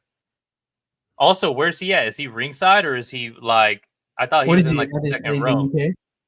Is he in the UK or something, bro? Yeah. Let's see. That's the other thing. Nice left. Oh. This could be a tie round so far. Yeah, this is tight. Like whoever wins this last little bit, I feel like is gonna win it on mine. I think so too. I think right now, but it's hard, man. They were responding well. Movements really well. Activities kind of identical in this round. They're both moving. This is a high level fight. This reminds me of that B-Ball versus Better Beef fight where it's kind of like they're both. Honestly, in these types of fights, it really does. I feel like it matters on like what the judges are looking for in fights this close. Damn, why does Fury keep going southpaw? Like he gets it as soon as he goes southpaw, Usyk goes with the hook. Yeah, like the 3-2. Dude, this round is like that was a swing round, and like it's a round I can't really call because no one really pulled away. Well, you have to give it to somebody. Who you got? I know. I'm trying to think. I'm gonna give it to Usyk in this one. All right. I'm putting you down, and I'm putting you down on a swing.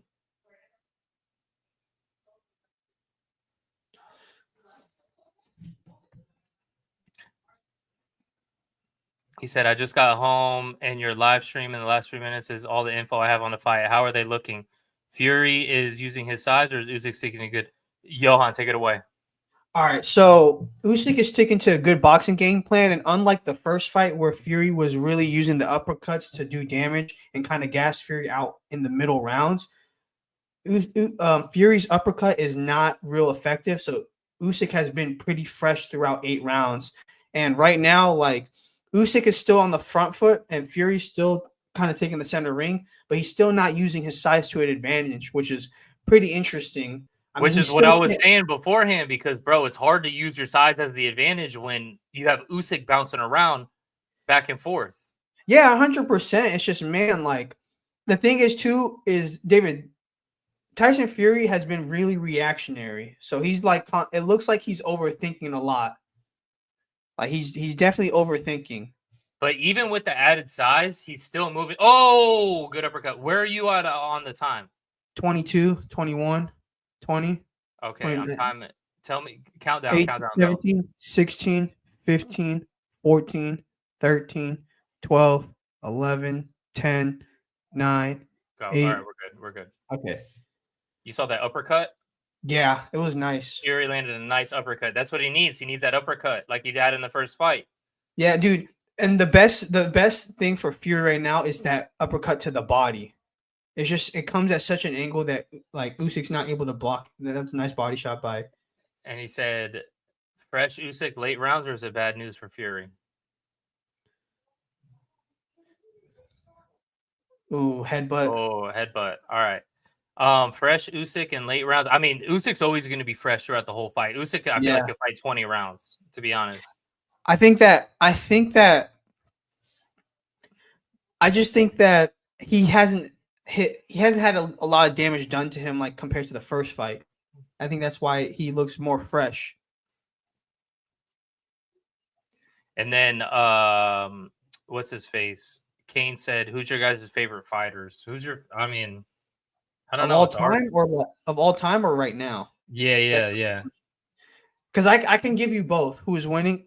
Yo, what's up, Demba? He said, "Who's winning?" Right now it's close, man. It's close. You have 67 there, bro.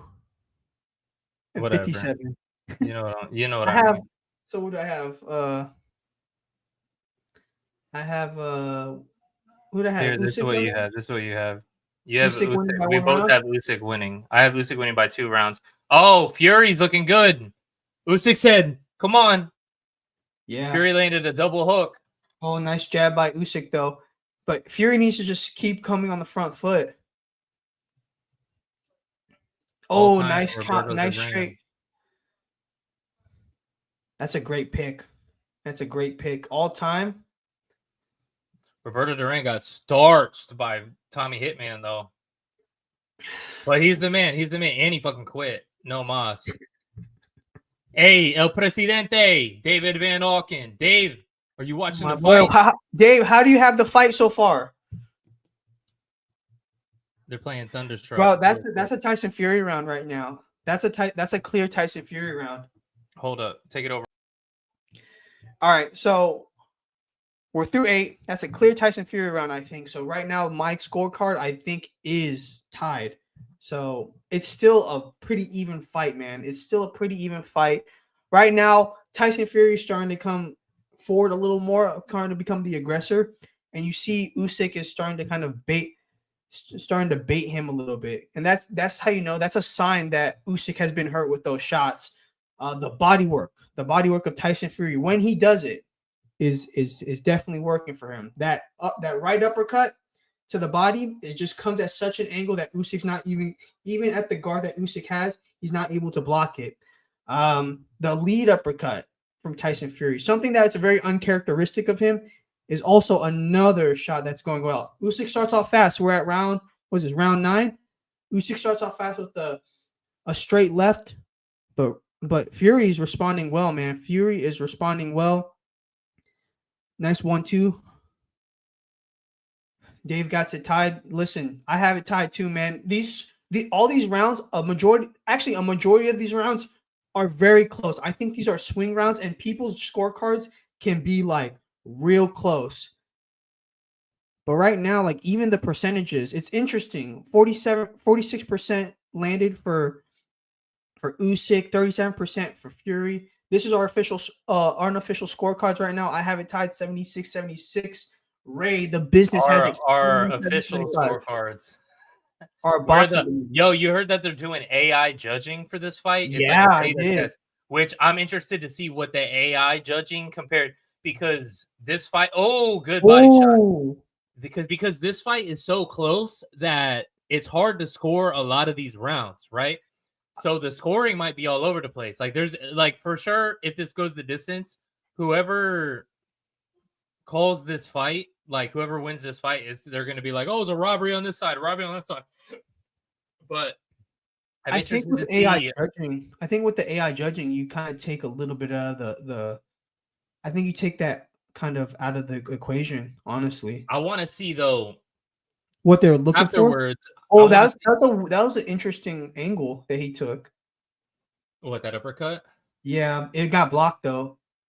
I want He to tried. see I want to see like breakdowns, videos, like an hour, like 45 minutes, hour-long video of why the AI scored Did the what it way it did. did, what I they would were like to see scoring that on, too. if they were good jab.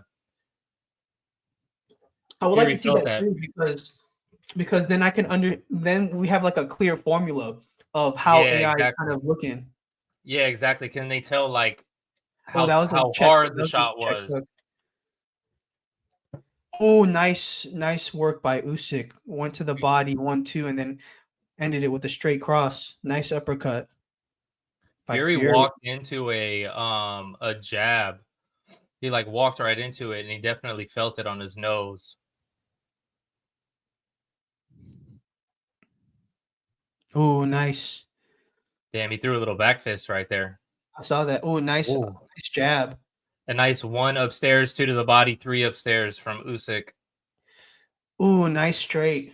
Nice straight too. He's backing him up. We're about to get in the last quarter of the fight, and the momentum's going for Usyk. Man, I think that last little sequence stole Usyk the round. Could come down to percentages if it's AI. I'm sure. Yeah, I don't know. I'm interested to see what the AI has scored. David said we could see a draw or a split decision. Yeah, I could see that as well. Who do you give that last round to, John? Usyk, 100%. That I actually put a swing round, but Usyk. You're giving away too many swing rounds, bro. But they are a lot of swing. There is a lot of swing rounds, so it's fair. Look at my face. That's how I feel about the swing rounds. Hold up. All right, so yeah, we're in the last quarter of the fight, man. It's still a close fight. No one has really pulled away, and honestly, this fight is I wouldn't say a lot closer than the first fight, but it's definitely closer, man. No one has really pulled away. A lot of rhythm. We're now into round 10, I believe. And Usyk just ran into a nice short uppercut from Tyson Fury. Nice straight from Usyk. Usyk still attacking the body with the jab. Nice uppercut. Nice body work. Ooh, that might have hurt Usyk a little bit. Fury's already like Fury's coming in strong. Yeah. Ooh, nice straight. Ooh. Fury. Bro. Okay, Fury's starting to take charge a little bit. And then he stopped.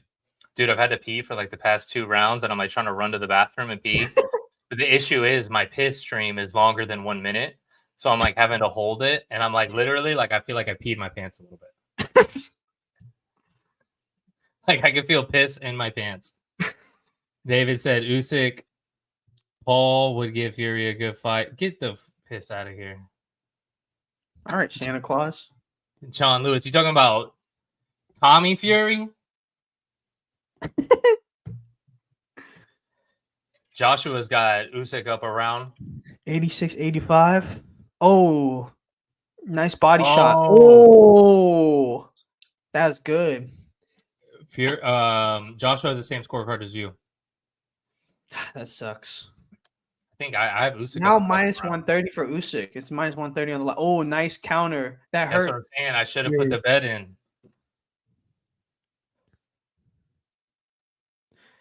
Dude, that was Now Fury's trying to get the weight involved. Yeah, But bro, you got 3 rounds left. You got 2.5 rounds left. This was like the wrong. This is like not too little, too late because there's still a few rounds. But man, that kind of strategy is like something you have to implement from like the middle rounds.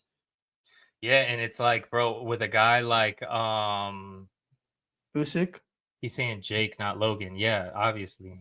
But still, even Jake's not fighting Tyson Fury, bro. He lost against Tommy. But even then, I got thoughts about that. Oh, nice stiff jab. Tyson has more chase retiring if he wins or loses. I think. Chance. I mean, I don't know. Oh, that was I think either that way, was there's a still nice big shot. fights for him. I think there's just one big fight. That's Joshua. it. Yeah. I There's think if not he wins, there's still the Usyk. There's the Usyk trilogy, which if he's which getting over 50 million for that, it's like, why not? why not? You I know? mean, that's fine. I think if he wins, there's 2 fights. If he loses, there's only 1 fight. Oh, Damn, dang, bro, this fight's a. this is tough. Oh, that was a nice head movement by Fury. I think David's right. I could watch 80 rounds between them. Yeah. Yeah, 100%. Who you give that round to? Give me 1 second. Who do you give it to? Don't no, you be your own judge. I'm trying to think. You have to write it down. You're the judge. I had Fury in that round. All right, I have Fury too.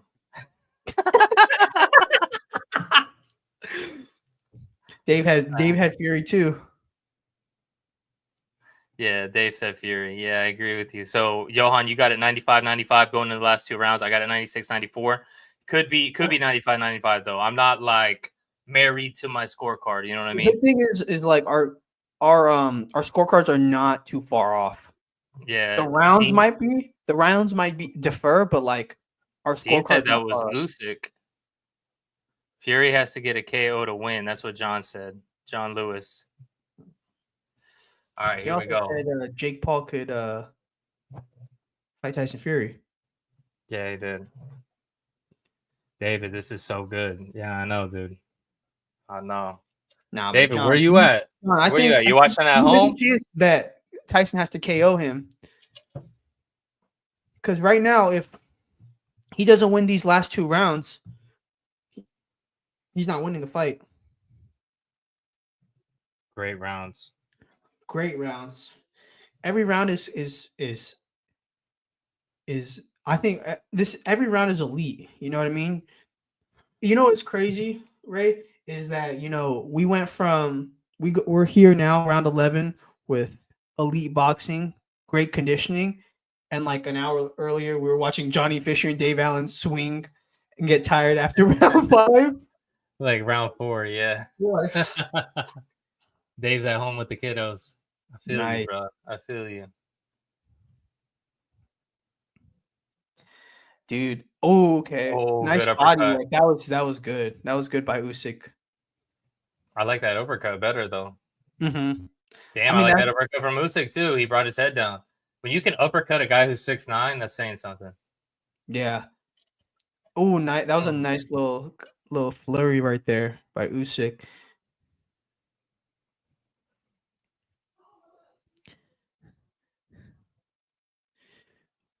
All right.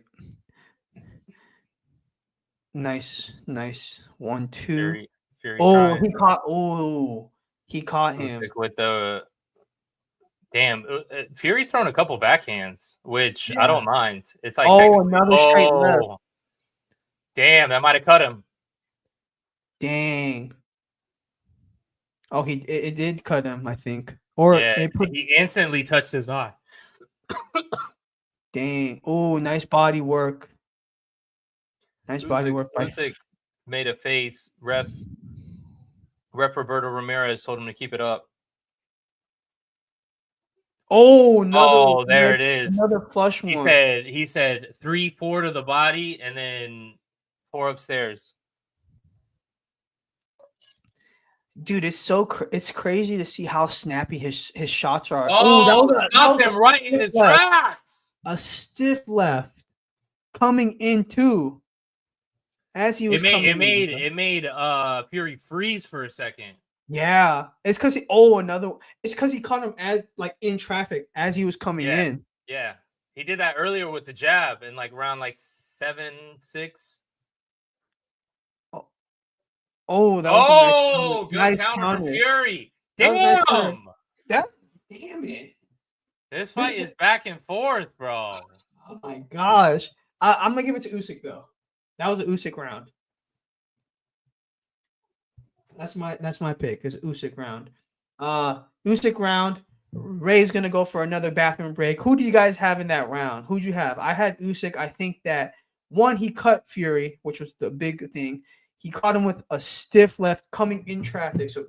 So Fury was trying to throw across, and Usyk just straight left, paused him. Fury had some success too. It wasn't like a clear cut, like, oh, he got his ass beat in this round. But man, this fight, there's still no breakage in this fight. It's still so close, so tight knitted, and we're heading into the last round. It's crazy. It's crazy to me. The final round. We're getting into the final round now. All right. Here we go. Final round, man. All right. Fury kind of takes charge, takes the center of the ring. They actually both take the center of the ring. Usyk gets good in the body. So loves throwing the 1-2 to the body, man. It does a lot of damage too. Oh, nice uppercut. Nice right uppercut to the body from Tyson Fury, man. That hurt Usyk. Usyk is now backing off right now. Usyk is complaining about elbowing from Tyson Fury. Oh, a nice stiff jab. Ah, shit. A nice stiff jab. Fury had kind of. Hey, what's your time at? 14, 13, 12. I'm 11. I'm like a second behind, so like a couple seconds behind. That's fine. Where are you at? 10, 9, 8, 7. Keep going. 6, 5, 4, 3, 2, 1, 2, 59. I'm even. Okay, cool. Oh, nice work by nice. Oh, that was nice. Damn. Oh, They're going all out on this 12th and final round. And I love. Oh, that was a nice jab and nice uppercut. But then Fury initiates the clinch. I don't like that. Nah, you trying to win this fight or not? You trying to win this fight or hold? Okay, let's see. Oh, nice straight left, but I think Fury kind of took that on the glove. Yeah. Dang, this angle I can't really see if he's catching a flush. Is that Fury's fat ass in the way? Let's see. Oh. Okay. Dang, their exchanges is crazy. Oh, nice straight. Oh.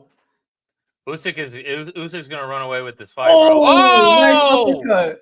Oh my god. And then Fury initiates the hold, bro, with a minute left. Bro, that's not how you win a fight. Bro. Usyk might steal this if he ends. Oh my gosh, nice one. Nice 3. Nice jab. There it is with that jab, baby. Oh, nice uppercut. Good uppercut. But then you can't hold right after.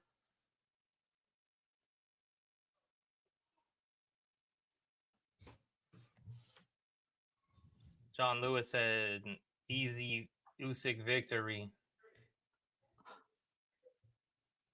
Dang, get the piss off of him.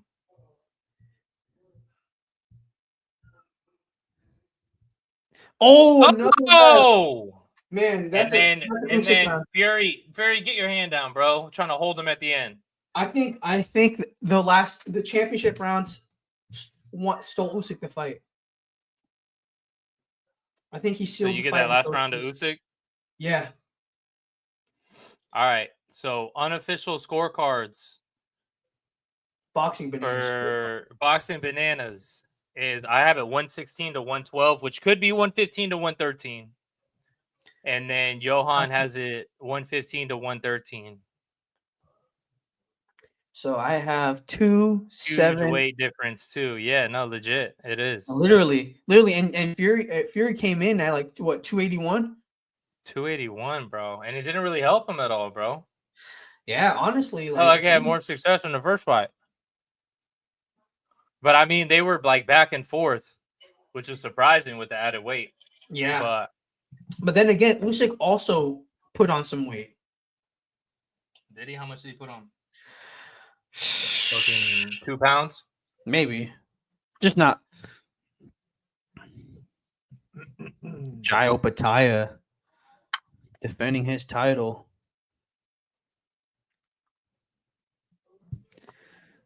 On a Wednesday? What the heck? January 8th, Wednesday? I'm down for a Wednesday, bro. Shoot. Where's is it going to be is it going to be in Australia though? We're doing a morning. Oh, I don't know. Good question. Good A morning question. stream. I'll be working. But I could take some time off. Because sometimes in the middle of the day, my shit be slow. So I work overnight, so I'll already be up. Dude, so what's your thoughts on this fight, honestly, as we're getting the scorecards? Like initial thoughts. I mean, I feel like it was a lot more the first fight was back and forth in the sense that the direction changed. Mm-hmm. Like the beginning rounds, I thought Usyk was kind of doing his thing in the first fight. Then Fury was hurting him in the middle rounds, and then Usyk took it away like after 8. You know, he ran away with it after 8, and I thought the split decision was bullshit. But Mora said it was an 8-4 type fight, and I think that is what I have it. I have an 8-4 fight. I have the same as Mora. I don't know if our rounds are the same, but I have an 8-4 fight. But this fight I felt like was very more back and forth in between the rounds where there was closer rounds. Yeah. Which makes me more nervous. You know what I mean? Because they could just give it to Fury in a robbery type thing. Because when there's closer rounds, it's crazy because like there's a lot of rounds where it wasn't real decisive. You know what I mean? I think the most decisive rounds were 11 and 12, which I think should give Usyk the fight. Because when you have all right, here we go. Unanimous. 112. It's gotta be Usyk. And still. Wow. Oleksandr Usyk, still the unified heavyweight champion. Unanimous decision. What was it, 116, 112? No, 116, 112. Let's go. So I had the right scorecard. Fuck you.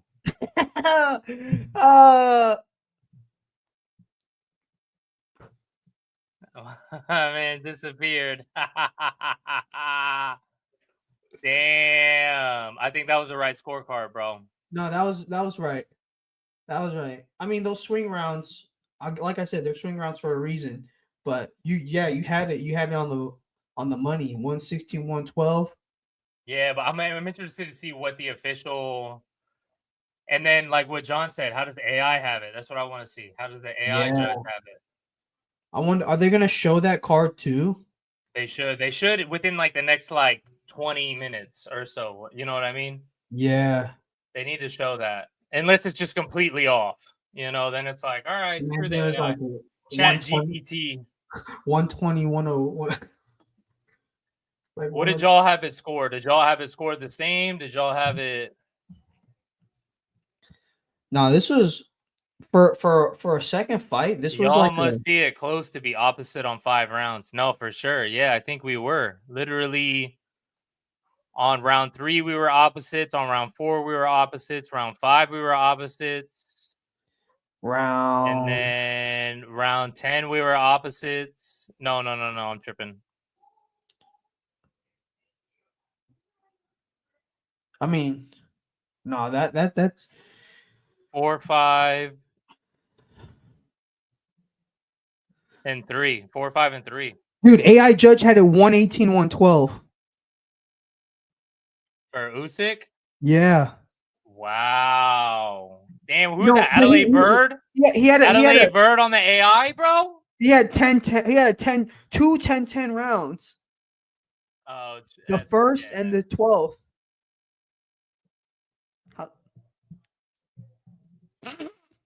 Yeah, we ain't using AI anytime soon. I'll tell you that. Come on now. Yeah, they need to fix that up. That's wild. The only person I've seen score a 10-10 was freaking Andre Ward when he was like an unofficial judge on one of them. And it's like, come on, bro. You've been in boxing long enough to know that people nobody scores a 10-10 round. Damn, that is crazy though. That fight was so close. That fight was so good too. It's just high level boxing through 12 rounds. 36 minutes of just high level.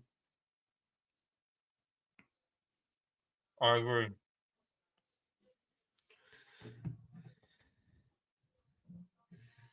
Dang.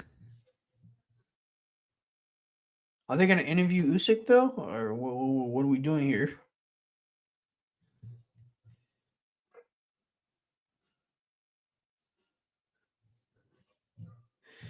Dang, man. So, what with this victory, man? What's next for Oleksandr Usyk? I don't know, bro. Like a retirement fight, because he has nothing left. He has nothing to prove. Let's see what he's gonna say right now.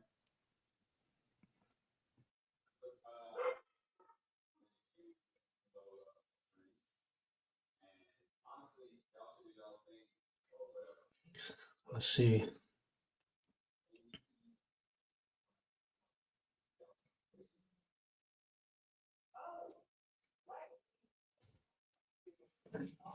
If he wins, it's good. Yes.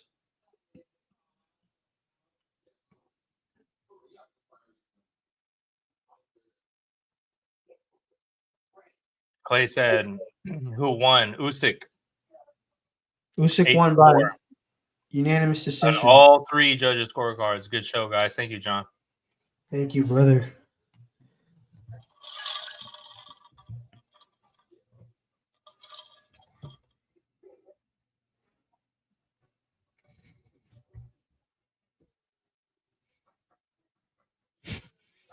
He said his wife helped him.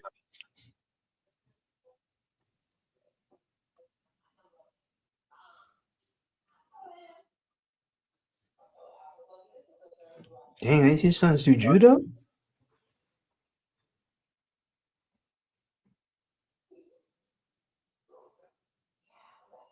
Wow. Bro, his sons might be a problem in the UFC in the future. Low key. Yo, what the Hey, heck? Dubois, get the Yo.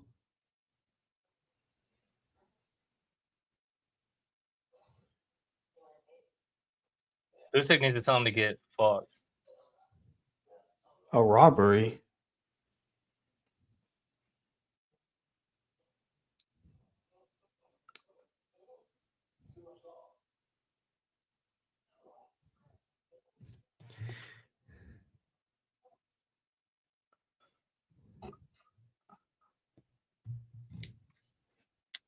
Wow, for Wow. undisputed ×2.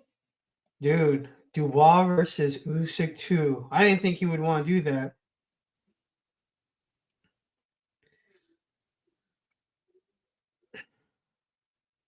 He's probably like, bro, I beat the shit out of Dubois mad easy the last time, so might as well do it again. He's like, bro, I get to be undisputed 2 times.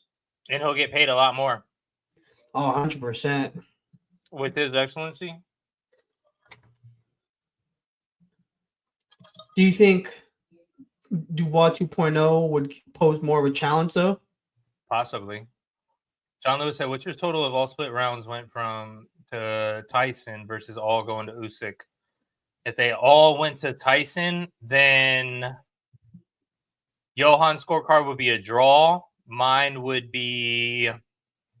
still be a Usyk win, 15-13. But yeah,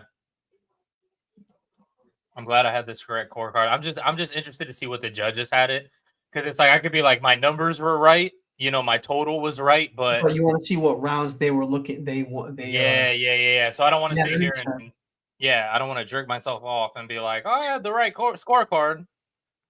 And then you have the complete opposite rounds. Yeah, all the like every single round was incorrect. They gave the championship rounds to freaking Fury. What are they saying now? I don't know. He said I can more, but I didn't know what the question was. Dude, but Dubois versus Usyk.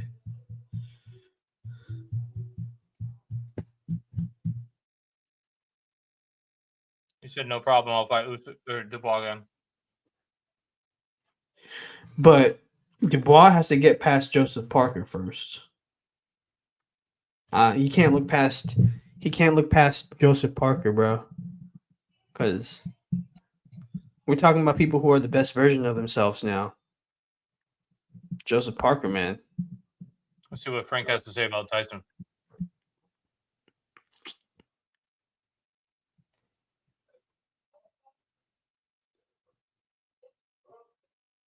He's complaining about Tyson getting 4 rounds. He sounds like Eddie Hearn.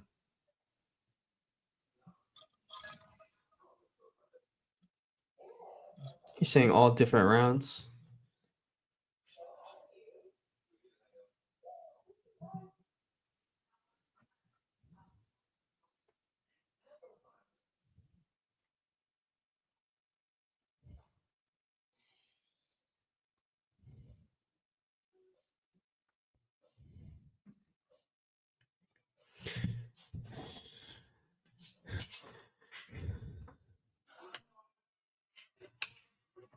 Why is he holding up a sword? I don't know. Must be the undisputed belt now. Instead of a belt, we're gonna have swords. Just take it out of the frame and chop off Frank Warren's hand.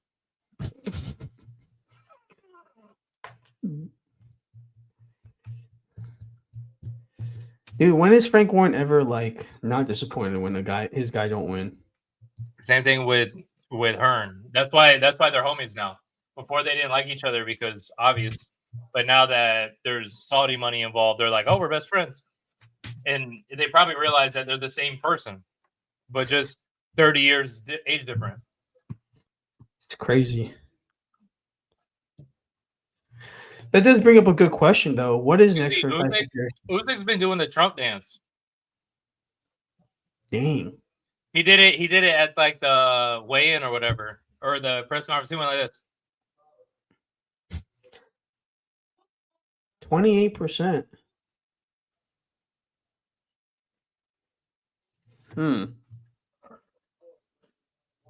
Yeah, It's crazy. that's what I'm saying. Here's the thing, bro. I feel like the right person won because just in general, Usyk is so good. Technically, the thing Tyson has going for him is that he's such a huge guy. Yeah. But skill for skill, when you talk about pound for pound, like if they were in lower weight classes, they would not be in the same weight class. It just happens that they're both over 200 pounds, which, to be fair, Usyk wasn't before. Yeah. You know what I mean? He was the undisputed cruiserweight champion. So for him to be fighting a guy who's 281 pounds is nuts in itself. And Fury almost got beat by a debuting Ngannou. I think if you go back to that fight, I think if Ngannou didn't take off the 9th round, which I thought it seemed like he took that round off, which even at the time, live watching it, I felt like Ngannou took off the 9th round, and I was like, bro, you can't, like, this is too close of a fight for you to just not be, like, really fighting. And then he loses the fight by what, 1 round? Yeah. So that's where I'm like, can't do that, bro. You know, I'll say it again, man. How Usyk has been able to translate his style, his fighting style, his movement, the agility, the reads, and stuff like that to the heavyweight division is crazy. Bro, I agree with you 100%. And because anybody watching, if you know who this is, drop it in the chat. Drop that in the chat. Bro, because think about it like this, though. Like, bro, no one else can move like him in the heavyweight division. That's his advantage. No one can. Dude, he moves so, like, just so nimble. He's so nimble. He's so agile. So good hip movement, bro. Did you see the Comparison to him and Muhammad Ali, No, bro. So this is the time to show it. him and Muhammad Ali have the same height, have the same reach. I think there's another stat that's the same.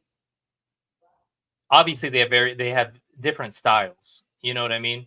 But it's similar in the sense that they can both move very well. Like the footwork, like Muhammad Ali's footwork was very like flashy, Mhm. but they still like moved around. Like if you look at like the 3-dimensional plane, Yeah, it probably has like a similarity to it.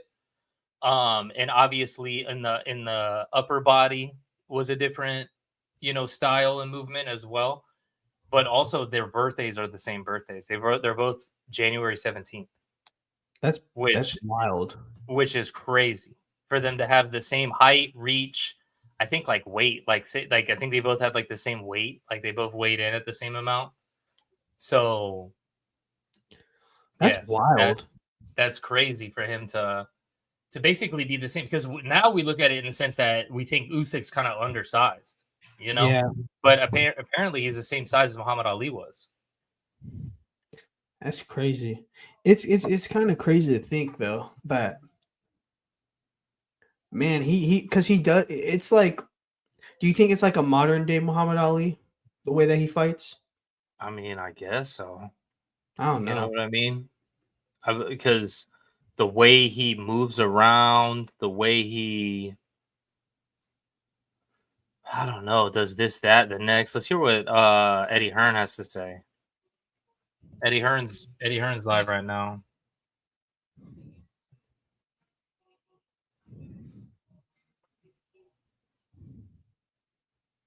He said he had it a draw. Sergio had a 116, 112. he said he had Fury the last 2 rounds, which I don't know how you could Well, give look it at to where he's watching it from. He's watching it from fucking damn near, yeah, legit Carajo land. That's where he's watching it from. He's watching it from like the edge of the lower bowl, but all the way on the far side, Yeah. like the latitude side. Dude, you know who the WBA mandatory is now? Don't even tell me. Who is it? Kubrat Pulev. How is it? I thought that guy still fighting, bro? Bro, he just won the regular belt. This is why WBA needs to be canceled. Oh, we got Chris J in the chat. Chris J, what's up, brother? Usyk gets the dub. Hell yeah. Hell yeah. All right, well, check this out. What we're gonna do is we're gonna hit the post-fight show. So let's take like 7 p.m. Johan, you down? Yeah. Post-fight show, 7 p.m. Hold on. Frank bitch in the ring is weak. Fury Lane 20% can't win a fight. Yeah. No, I agree. No, that's the way they are, bro. You know what I mean? That's the way they are. They do that kind of stuff. But 7 p.m. post-fight show going down. Make sure you tune in to Fight Bananas, baby. Let's get it. Are you ready for the main event? 2 hits. Me hitting you hitting the floor. It's time for Boxing Bananas, brought to you by Fight Bananas.